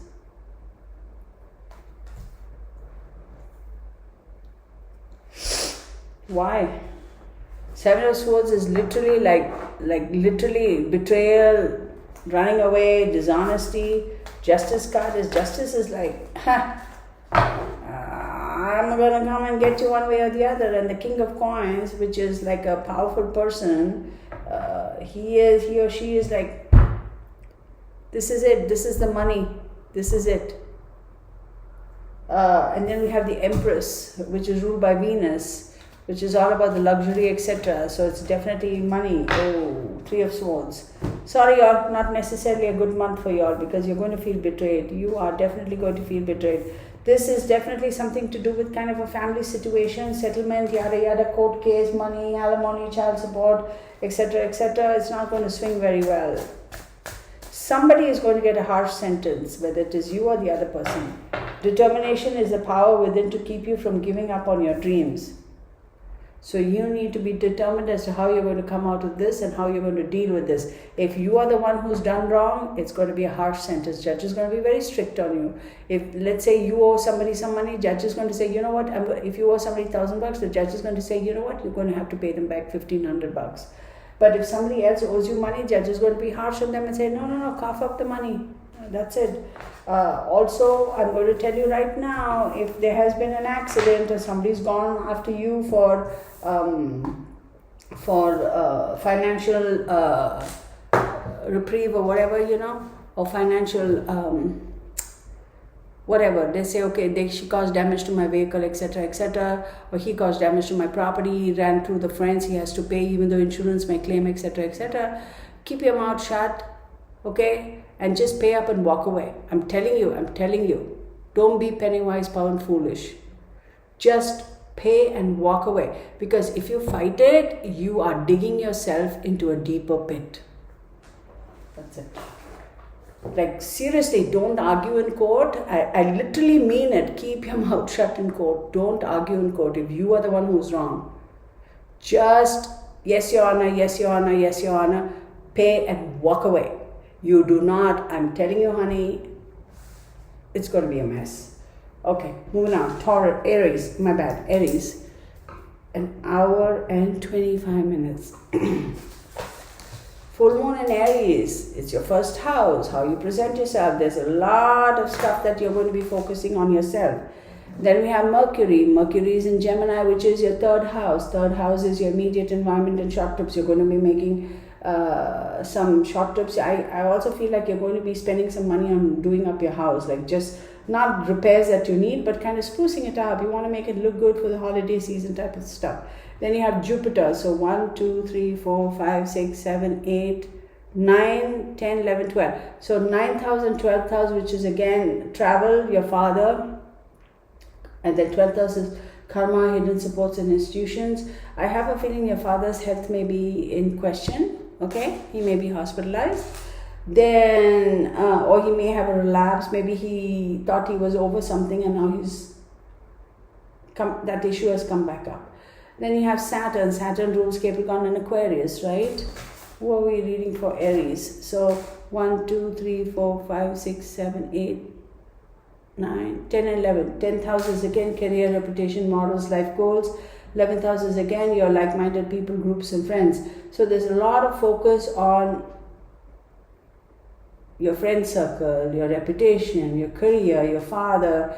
So clearly if your father is not doing very well, you'll want to go and help him or take care of him, and then your job may say like, oh, but we can't send you right now because we have a big project, and you'll be like, no, I want to go spend time with my father. And that's where your morals come into play. What's more important to you? Do you care about your job or your dad? Sorry, you're going to be put in a bit of a situation where you have to take a stand. Then we have Neptune. Neptune rules Pluto. Pluto, 1, 2, 3, 4, 5, 6, 7, 8, which is your 8th house. 8th house is your wills and secrets and death and regeneration and that sort of stuff. Yeah, maybe a little to do with... Yeah, I see it's going to affect the father figure. Anyhow, then we have, who else do we have? I did say Neptune, which is Pisces, correct? So 1, 2, 3, 4, 5, 6, 7, 8, 12. Yeah, I did say that. Okay, so Aries, let's do Aries. And you have the full moon, 22nd and 23rd. So Aries, spotlight's on you, yo. Right? All your first house things. The moon is going to light up all of that. So if there's anything about your personal character, yourself, your temperament, your appearance, your look, whatever that you're like, maybe, you've been messing around, you put on weight, or maybe you, whatever that case may be, yeah, I've been following an unhealthy diet, etc., etc. This is the time to let go of all those negative habits, okay? Because it's the first house. Neptune, again, Pisces, so that's going to be your 12th house. I am saying that some Aries over here is a strong indication that you will be hospitalized. Yourself, yes, you will be. Because this is going to put you in a state of limbo where your movements, your actions, your etc. are all going to be limited. You are going to be forced to revisit, take a different look. And again, because it's a full moon in the first house, yes, I wouldn't be surprised. This is going to affect your health. You may be hospitalized and they're going to say, whoa, hang on, buddy, you can't continue to live life like this. You have to make changes, which is yourself, how you present yourself, who you are, what you are within, what you are outside. So,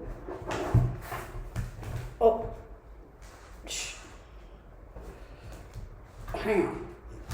My God, these cards literally slid off my hands. Okay. Oh my goodness. And look, the Emperor card pops out you, and the Emperor is you guys. Yeah, Aries, look at that. And did I show you these? Because I always forget. So you have popped out yourself over here, and the Empress is an Aries card. It's all about taking control and, that sort of a thing. And then you have the Nine of Wands, and the Nine of Wands is like maintaining boundaries, keeping within your limits, being persistent, etc., etc. And then you have your Four of Swords, and the Four of Swords is retreat, rest, renewal, solitude, recovery. I have a feeling that there is a bit of a health situation where you are going to be hospitalized, or you are going to be limited in terms of maybe you're just going to be at home and you're like, they're going to say, no, you need to take rest. So be careful with your health. Protection. Create sacred space to keep uninvited energy out. Take care, protect your health. Protect your health, protect your health, protect your health. It's not a negative energy, but protect your health. Protect your health. Your health is under focus.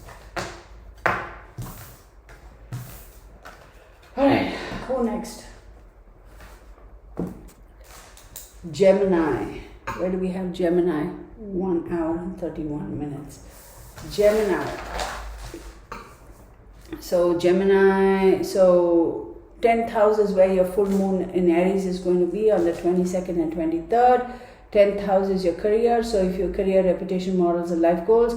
So if you have been very unhappy in your career, if you've been like, maybe you have not been performing very well in your career, maybe somebody has favored somebody else at the job and they have overlooked you or whatever that is, it's going to come under the spotlight. The light is going to shine on that. If it's a toxic career situation and you've had it, this full moon, you're probably going to say, stick it where the sun don't shine, and you'll be walking away. But if somebody is taking advantage of you, or if somebody is holding back on a promotion, or holding back on, acknowledging your hard work. Why did I say hard work? Maybe you put in so much of your heart. If they're not acknowledging your hard work and they're kind of trying to be partial and trying to pump up somebody else, all that's going to come to light. Okay? But then I also have a strange feeling, I can't even talk. Like my mind is going 100 miles an hour and I can't get the words out. I have a strong feeling. I said strong feeling. I don't know what that means. Strong feeling that you have reached your saturation point with your job and you're like, I can't take it a second longer. So I feel like that's the case here. Okay, moving on. Gemini. Okay. So then we have Mercury. Mercury rules who now? Mercury rules Gemini. So first house, and again how you present yourself, how you look at yourself. So what I'm going to say is, if you're frustrated with your job, you're like, I don't deserve this. I didn't sign up for this BS. This is not me. Why should I take this BS? I'm better than this. I deserve better than this. I'm bigger than this. I can do more than this. That's how that'll tie in. But if you're being sidelined and somebody else is getting the thing, you're like, no. I put in the effort. I did this. It is me. Okay? I have done the best. I have been the most professional. I have conducted myself appropriately. I have presented myself. I've never come in late. I've never left early. I don't take 3-hour-long lunches, etc., etc., etc. And why? No, right? And then you have Jupiter. Jupiter rules Sagittarius and Pisces. So 1, 2, 3, 4, 5, 6, 7, 8, 9, 10. 7 and 10th houses again. You're going to have some friends who are going to support you. Your spouse or your partner is going to be a little upset with you, but then at the end of it all, they're going to support you.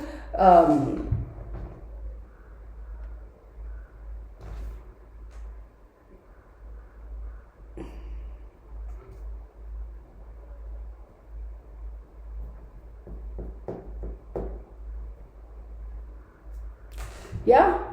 I also have a feeling that your contract or your relationship with either your work environment, or if this is a marriage, it's kind of going to be glaringly obvious. Okay, so that's what I'm saying. I forgot to do Taurus. I just realized. I'll go back into Taurus. Okay, never mind. Saturn is Capricorn and Aquarius. So we're doing Gemini, right? So 1, 2, 3, 4, 5, 6, 7, 8 and 9. 8th and 9th houses are secrets, higher education, your intellect. So yeah, it's like, regeneration. You'll be like, if you tell them to stick it where the sun don't shine, you are definitely going to feel like a weight's been lifted off, and now you're going to regroup, rethink, and come back stronger and better and more fury and stronger, right? And then it's the focus is on your work. I can't emphasize that anymore. Then Uranus is Aquarius. To 1, 2, 3, 4, 5, 6, 7, 8, 9. Again, your 9th house, man. Yeah. Okay. Then Neptune is Pisces. 1, 2, 3, 4, 5, 6, 7, 8, 9. 10th house. 10th house is your career and reputation. What a focus on your job and your career.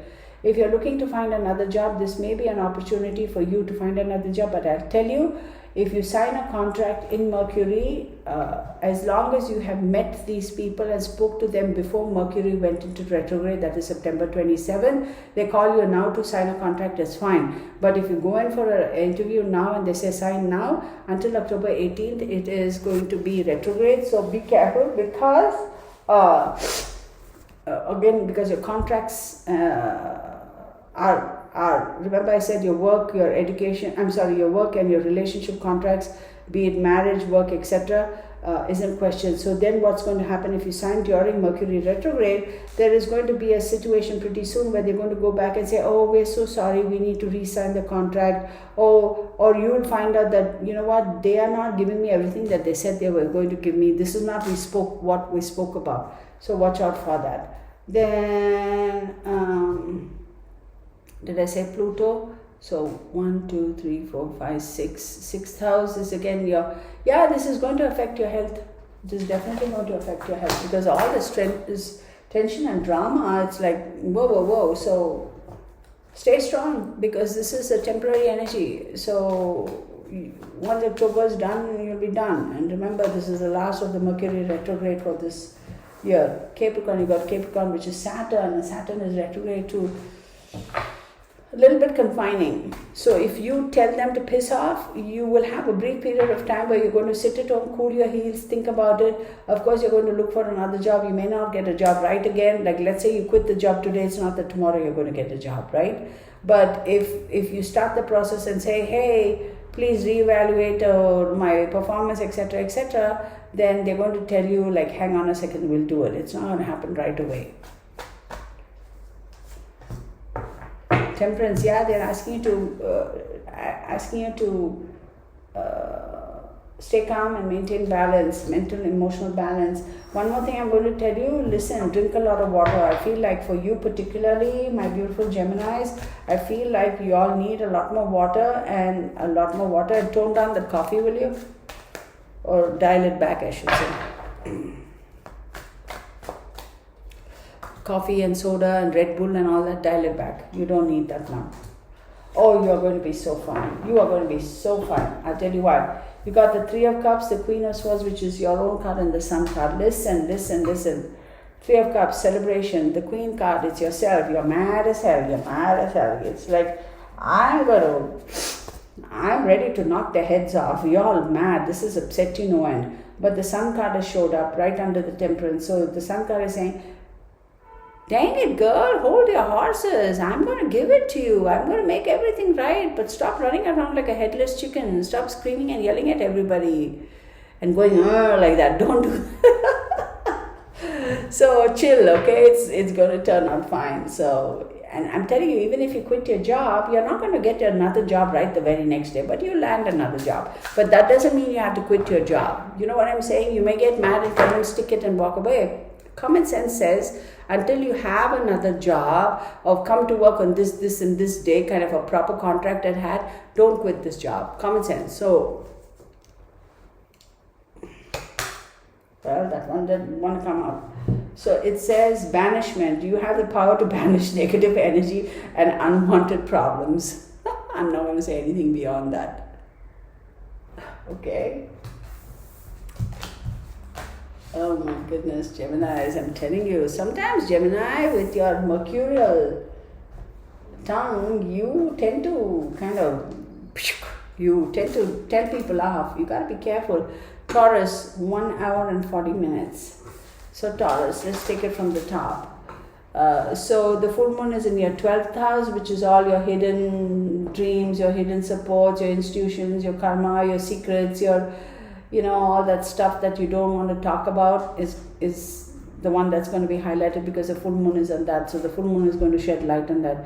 Anything negative you want to get rid of, this is the time to do it. Let's start with Mercury. Mercury rules Gemini, which is your second house. Second house is your values and talents and communication. Ooh, what do you know? Taurus are also known to have a little bit of a temper, so tone it down. Then you have Jupiter. Jupiter rules Sag and Pisces. So that's 1, 2, 3, 4, 5, 6, 7, 8. 8 and 11th house. So 8th house is your wills and secrets, etc. And 11th house is like-minded people and groups and friends. This is also pointing out to me that something to do with your sexuality or your sexual interests or stuff that happens behind closed doors. There is a little bit of a shift in an energy there. So either you are stepping it up, thinking of something different, or something coming out and acknowledging the fact that you are of a different sexual orientation. So you're like, I'm done, I can't live like this, I need to come out. More power to you. That's what I say. You got it, you go for it. You be you. Don't let anybody tell you otherwise. Look, y'all, I'll tell you this, I'm going to stop right here and tell. For all the people who have struggled with their sexual identity and who have been struggling with coming out of the closet per se. I don't like using that word, but it's a word that is mostly used in society today. It's a very, very difficult thing. I cannot comprehend it because I am heterosexual, so I really can't comprehend that. I'm not going to sit here and say I understand because truly I'm not walking in your shoes. And for you people who have come out, I'm telling you, man, y'all have so much. Oh my God, I'm getting goosebumps. Like, y'all are such strong people, like so strong. Hats off to you. Like, hats off to you. Like, it cannot be difficult. Easy in our society. It's very difficult, right? Even though we are in 2021, there's still so much of stigma and so much of, nonsense about all that going around in the world. I always say, it doesn't matter to me whether they're gay or lesbian or bisexual or transvestites or whatever. How does it matter to me? To me, I don't look at that first. I look at them as a person first. They are first and foremost a person to me. Like they are another human being to me. That is what I see, another human being, another person. I don't see the color, the race, their orientation, how rich they are, how poor they are, what watch they are wearing, what car they are driving, are they living here, are they living there. No, when I meet a person, that is not who I see, that is not who my interactions are with. My interaction is with this human being. Everything else comes after that. That is who you are, but that doesn't necessarily all that you are. There's so much more to you, right? So it's like, what the hell? I just found out that in India, the central government has passed the rule or law. It is the law that same-sex marriages are legal in every single state and every single district or whatever in this country. I think there are 25 states, if I'm not mistaken. I don't know. So same-sex marriages are legal in every single state and every single nook and cranny of this country. So they have the same rules and regulations, like if they get divorced, etc., whatever applies to the heterosexual couple applies to them also, which is perfect. And they have passed a law saying that if anybody discriminates same-sex couples or a gay person or a bisexual or a whatever, and if anybody goes to the police and complains, no questions asked, you first go to jail. We'll first lock you up and then we'll take you to court and then we will figure it out. But then again, if somebody is making false allegations, they don't take kindly in this country. How fantastic is that? Like, how fantastic is that? Here we are in the United States of America, okay? And is same-sex marriage legalized in every single state in America? I doubt it.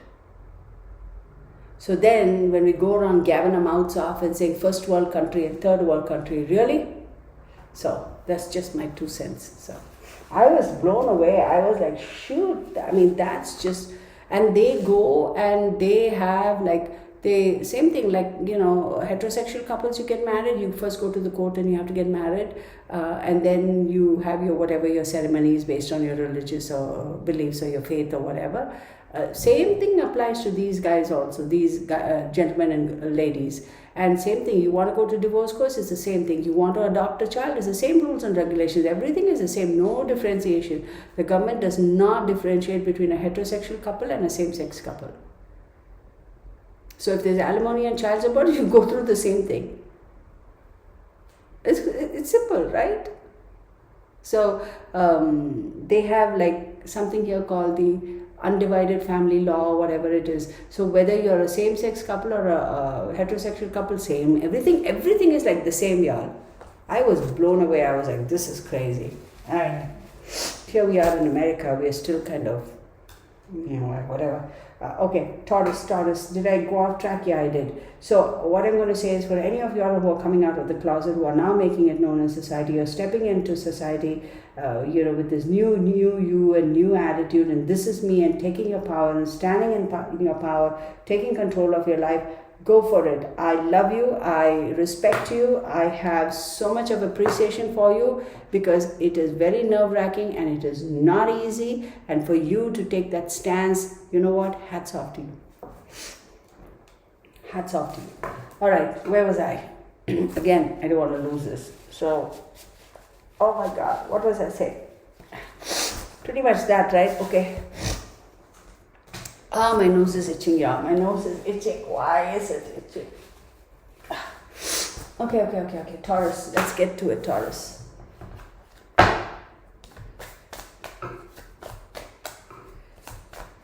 It's going to be a pretty good big month for you, Taurus. Right? It's going to be a pretty good month for you, because Uranus, Neptune and Pluto, Sagittarius, and Saturn. So Pluto, regeneration, which is Scorpio, and then you have Uranus, which is Aquarius, sudden changes, so you suddenly are going to decide. And then you have Neptune, which is, you know, all the confusion about the illusions and this, that and the other, should I not, will I not, all gone. Then you have Pluto again, which is, like I said, regeneration. No more constrictions, no more restrictions, no. New you, go for it. Mars, I gotta love it. Who rules Mars? Aries, and Aries is your 12th house. Oh my goodness! And the full moon is in Aries, so your hidden stuff, your karma, your stuff that you were hiding inside, your true self, who you really are within yourself, all that's going to come to light. I love it. I absolutely love it. I love it. You know, people make fun about, you know, people who have had, in America more so, not in India, you know, people, at least not that I have seen, and I do travel to India often enough, you know, for work and stuff like that. Y'all, you have no idea how respectful people are over here. I don't know what the hell they keep showing in the Western world about the TV and news. They only pick on that one thing that is the sad part of the whole country, and they keep harping and saying like, oh, that's it, that's it, that's it. I keep telling people, you really want to see poverty? You don't have to go to Asia, India, South America, wherever. You come within the United States itself, I'll show you what true poverty is. Okay, you think all this BS doesn't happen in the United States? There are so many pockets of society that is so poor, it's unbelievable. But I'll tell you this, one more thing I found out about India is they don't have anything like the social security kind of stuff where you can go to the government and you can say, oh, you know what, I have 10 kids and now I need your money to take care of my kids. The first thing the government is saying, who asked you to have 10 kids? If you cannot by yourself support your 10 kids, it's not our problem. Go figure out a way. The government doesn't just give out money, like you can't just like that get on the dole. There are programs in this country that help the underprivileged, that help the people as far as medical facilities are concerned. I have seen it. I used to be a very active member of the, not the Leo Club, the Cubs. Okay, my dad used to be a member of the Leo Association here for many years, and we have the Rotary Club, etc. I have participated in all this and been a volunteer and a member, so I've seen how much work goes around. Free surgeries, medication, food, all that the government will give. But the government is not just going to blindly give you $500 or 500 pounds every week and say, here, take the money and go do what you want. No. Wait a second, you want food? We'll give you food. We are not going to give you money, because you take that money, you're going to spend it on crap and your kids will be in the same situation. No. And second thing is, people here actually, they'll tell you to your face, like, you can't even afford to take care of one child and now you have 3 kids. What is wrong with you? People will tell you to your face. That way, there some things, they have no boundaries here. And in a way, I feel it's good, because it's like nobody's calling you on your stupid self. Somebody needs to call you on that. Oh my God, y'all. How much money as taxpayers give these people who are on the dole in America? Don't even get me started on it. Look, I'm all for it. Yeah, they're all human beings. They all have to have basic human, I get it. Absolutely. But then if you've got 12 kids and 13 baby daddies, really? Don't get me started. This is my problem, because this mind of mine is in 100 different places, and this mouth of mine runs off, and I keep gabbing about all this stuff, and then I kind of go off subject here. So I apologize. How did I even get on the subject? I don't know. Taurus. Yes, Taurus. Yes. So I did show you these cards. No, I did not. Don't flip out because of this. It is actually good in this case. You know why? Because an establishment that has been the norm is crumbling down, because that establishment does not work for you. Why do you need it? You don't need it.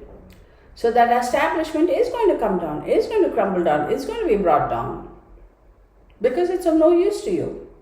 What is an establishment? Old school thinking, things like this, I'm afraid to come out, that mindset, all that nonsense is going to come to a shattering end, because it's like, get on with it. Then you have the 6 of Swords. Look at that.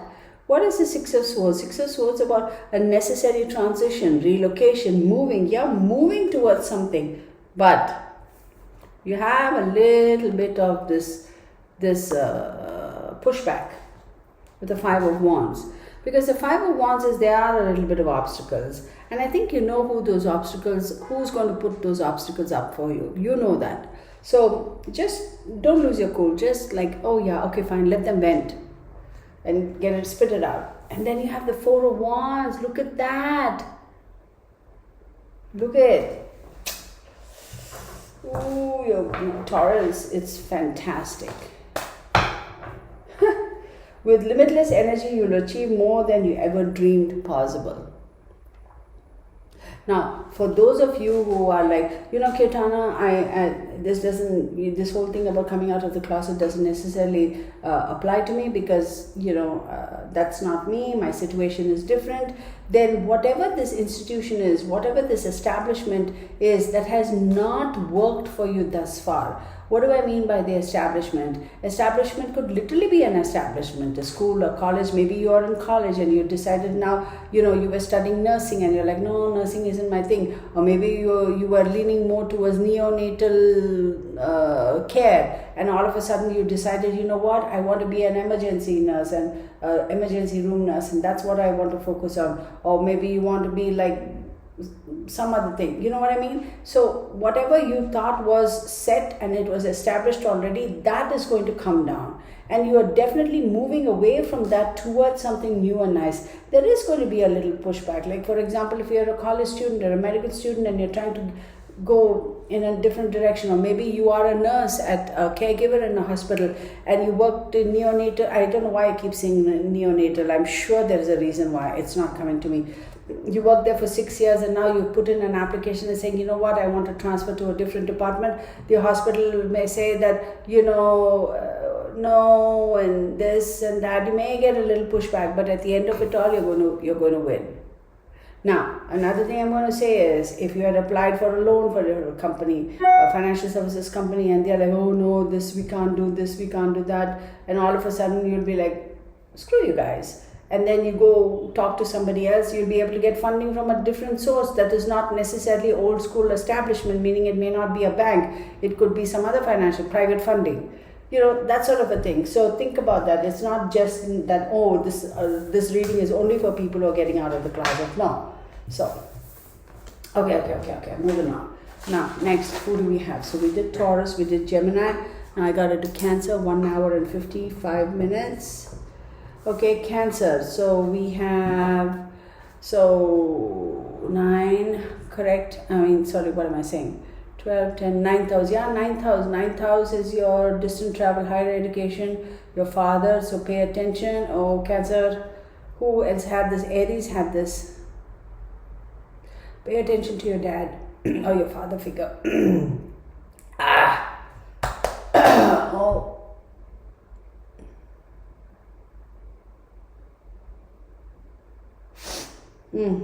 Okay. So I hate to say this. The message, it's so weird. The message that I'm being given right now is somebody is going to be intubated. And it is a father figure. So Cancerians, pay attention. It could be your father, it could be a father figure, it could be your spouse's father, your friend's father. No, not your friend's father. It's a father figure directly for you. Moving on. Then we have Mercury. Mercury is Gemini. So, which is your 12th house. Yeah. Somebody's going to be hospitalized. Then we have Jupiter. 1, 2, 3, 4, 5, 6, 7, 8, 9. 6th and 9th house. Again, father figure. 6th house is again health and discipline. Yes. Make sure your father takes care of his health.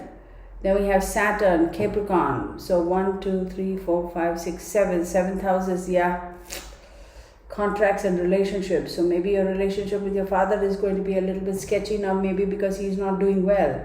So, not that you're going to break apart from him.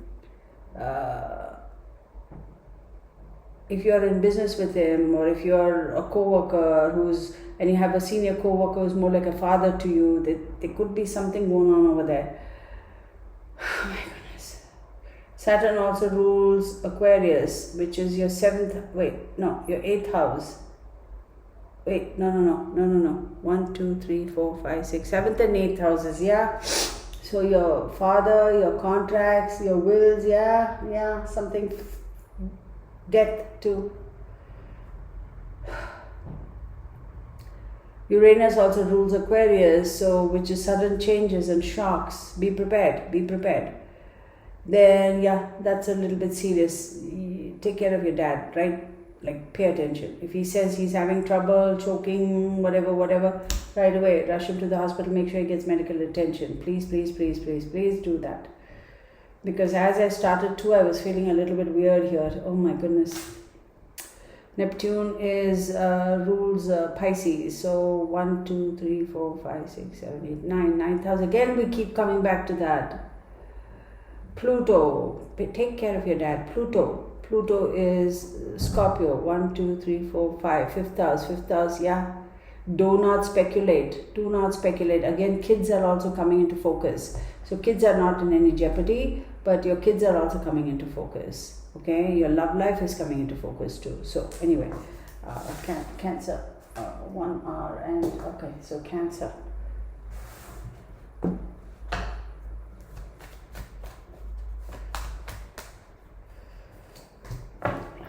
Taurus, I'll show you the cards.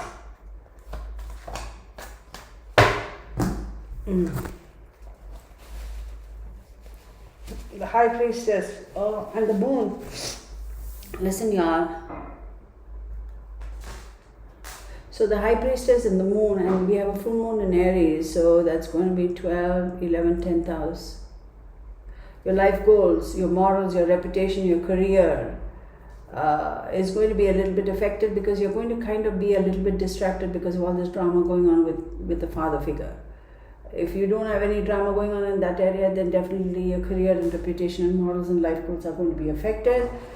Pay attention to that, and it's not that you're going to lose your career or whatever, but as far as your reputation and your morals are concerned, I would say pay more attention to that, because you can say one wrong thing and do one wrong thing and then you shattered it, and it's very difficult to bring it back up. Do not compromise on your morals and your principles.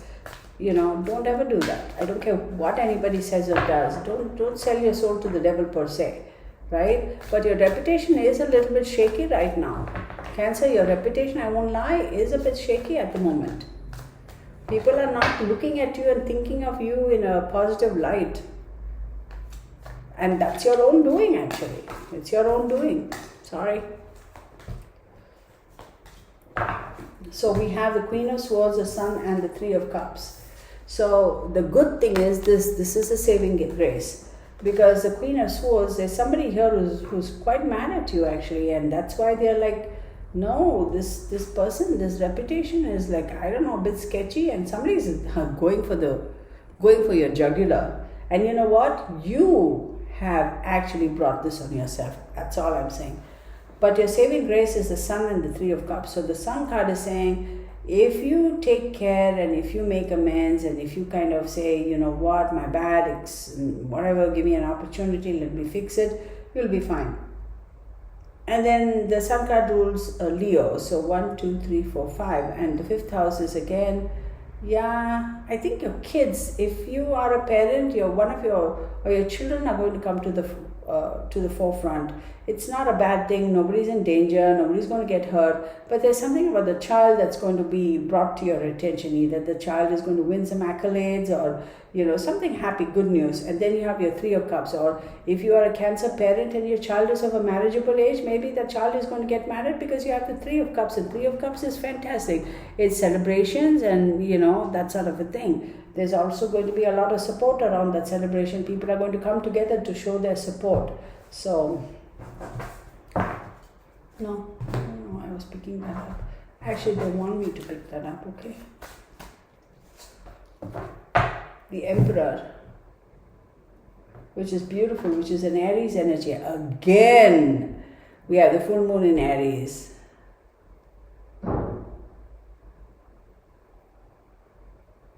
Again, your father, okay.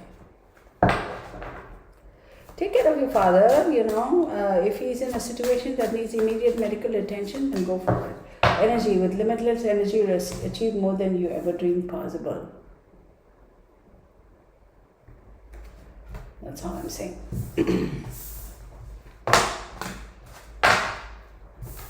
Or maybe you're butting heads with your dad, I don't know. Okay, Leo, where are we at, Leo? 2 hours and 2 minutes. Okay, Leo. So we have a full moon in Aries. So 12th, 11th, 10th, 9th house. 9th house is again distant travel, but I don't think it has a focus on that. Then we have Mercury. So first, 12th, 11th. Okay, that's your like-minded people and etc. Then we have Jupiter. So 1, 2, 3, 4, 5, 6, 7, 8. 5 and 8. 5 and 8 is going to be speculations, love affairs, and it's going to be your wills and secrets. Then Saturn, restrictive. Saturn is restrictive. Leo, what's going on here? 6 and 7. 6th and 7th. Are you kind of working and ignoring your family? Somebody is going to give you an ultimatum and say, look, you better start spending some time with us and stop focusing so much on work or I'm going to dump your ass. Sorry. That's all I'm saying. So find that balance between work and relationships. That's all I'm saying. Find your balance between work and relationships. Find your balance. 1, 2, 3, third house. Yeah, find your balance. I'm telling you, if the Justice card pops up in this, I'm going to be like, whoa.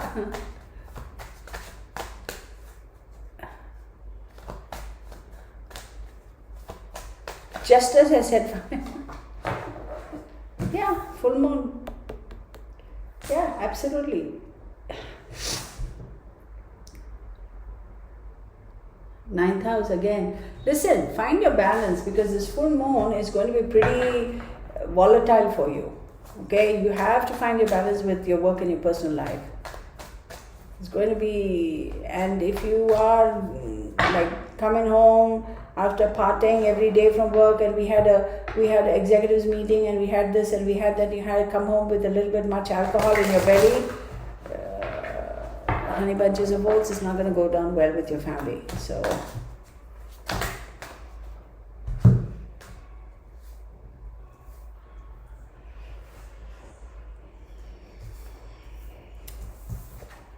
I'm disappointed. Actually, yeah.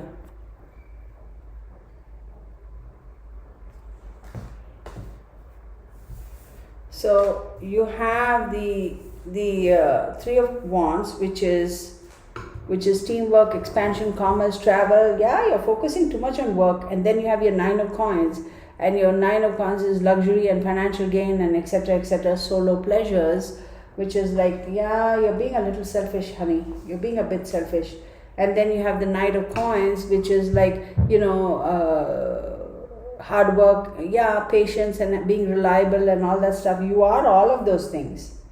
But you're also being selfish because you're looking at it from the perspective of, I'm going to put in all this hard work, I'm going to work my butt off, my tail off because I want my promotions, I want my year-end bonus and etc. But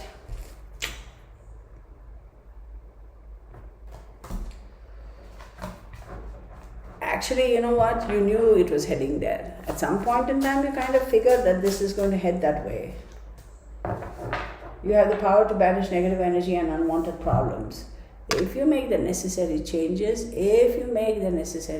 it's not too late. You can banish unnecessary problems. Otherwise, you are responsible for this situation. It has been building for the past 3 to 4 months.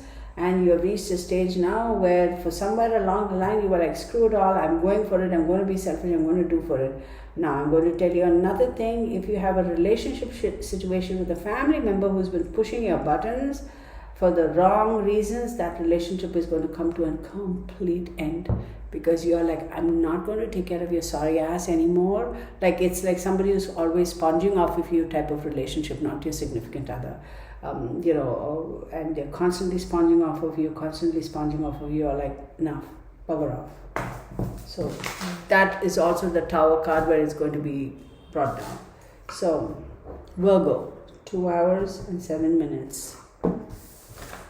I'm so sorry, y'all. I just need to send a text message to my son.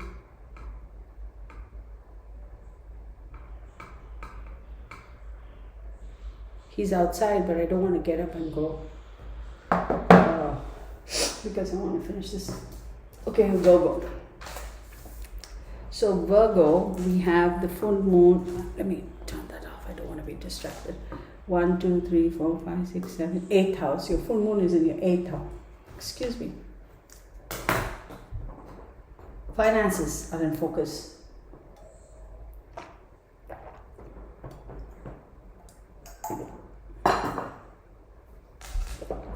Okay? Then Mercury is in Gemini. 10th house. Your career, your life goals and focus. Jupiter.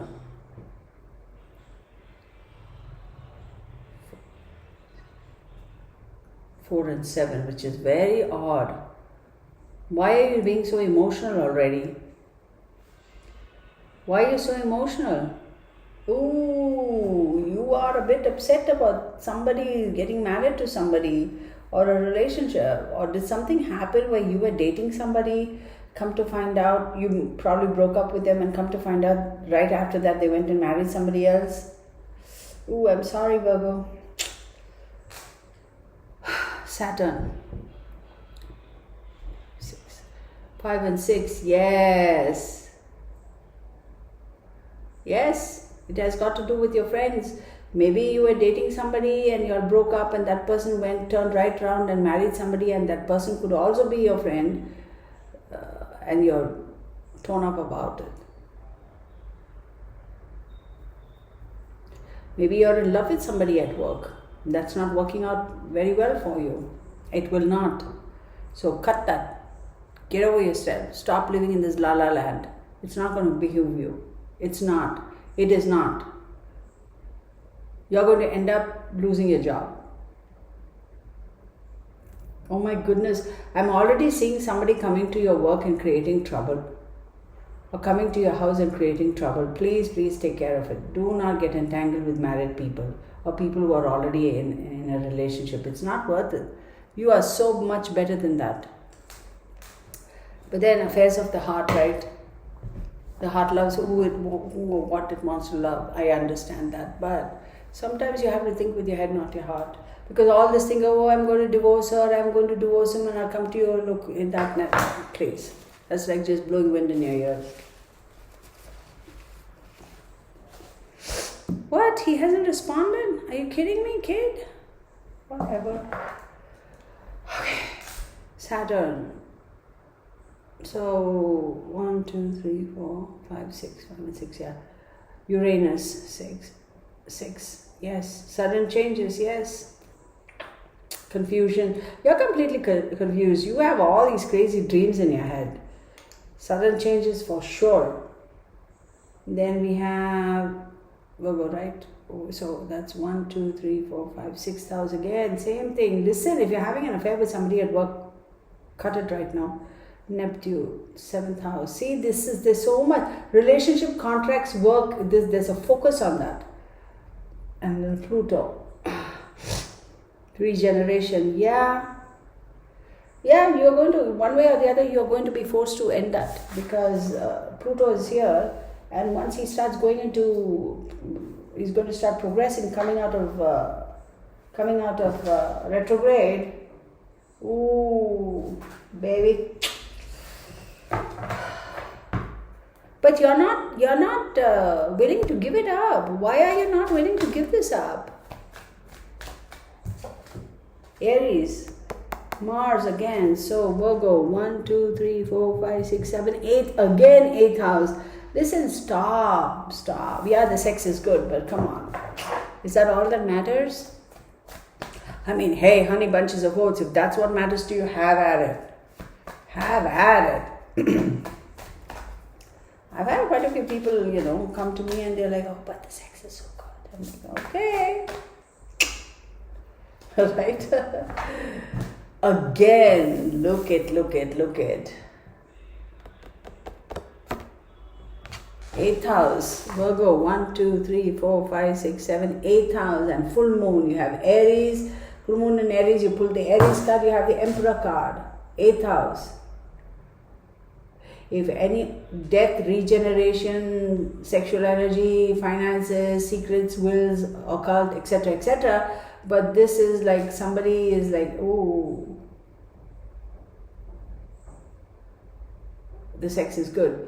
If any of y'all are dabbling with the occult,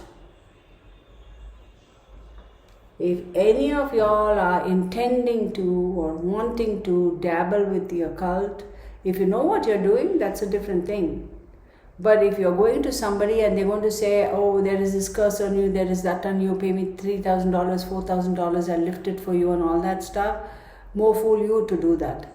If you want to just piss away your money, then have at it.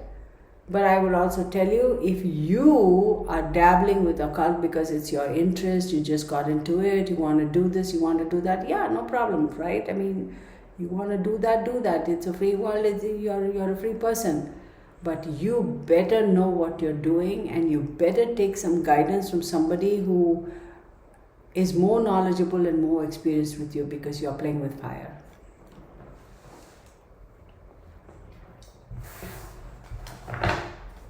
If you're a novice, you've got to be very careful, because you're really playing with fire and you're messing, you will be like in a hot situation.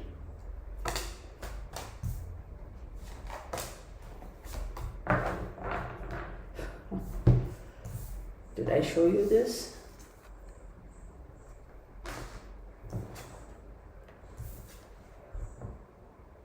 So what does that mean? You have the 10 of Cups. This 10 of Cups is not about celebrations. Like I said, if somebody is getting married to somebody, that's a whole different thing. Then yeah, you're going towards a celebration. I don't think this is you celebrating. This is an overwhelming amount of emotions. And then you have the 7 of Cups, which is a gaslighting card. So you feel for some reason that you got this, you pick whatever cup, you can't go wrong, everything is a winner. And then you have the 3 of Swords, which is a stab in your heart, because you are going to feel so heartbroken if it is a third party situation. But I'm telling you one more time, if you're dabbling in the occult as a novice, you're coming at it or going at it from a very emotional perspective. And that's not going to behoove you, because it's going to come back to you threefold. Let me pull your final card and I'll tell you something that I'm going to say.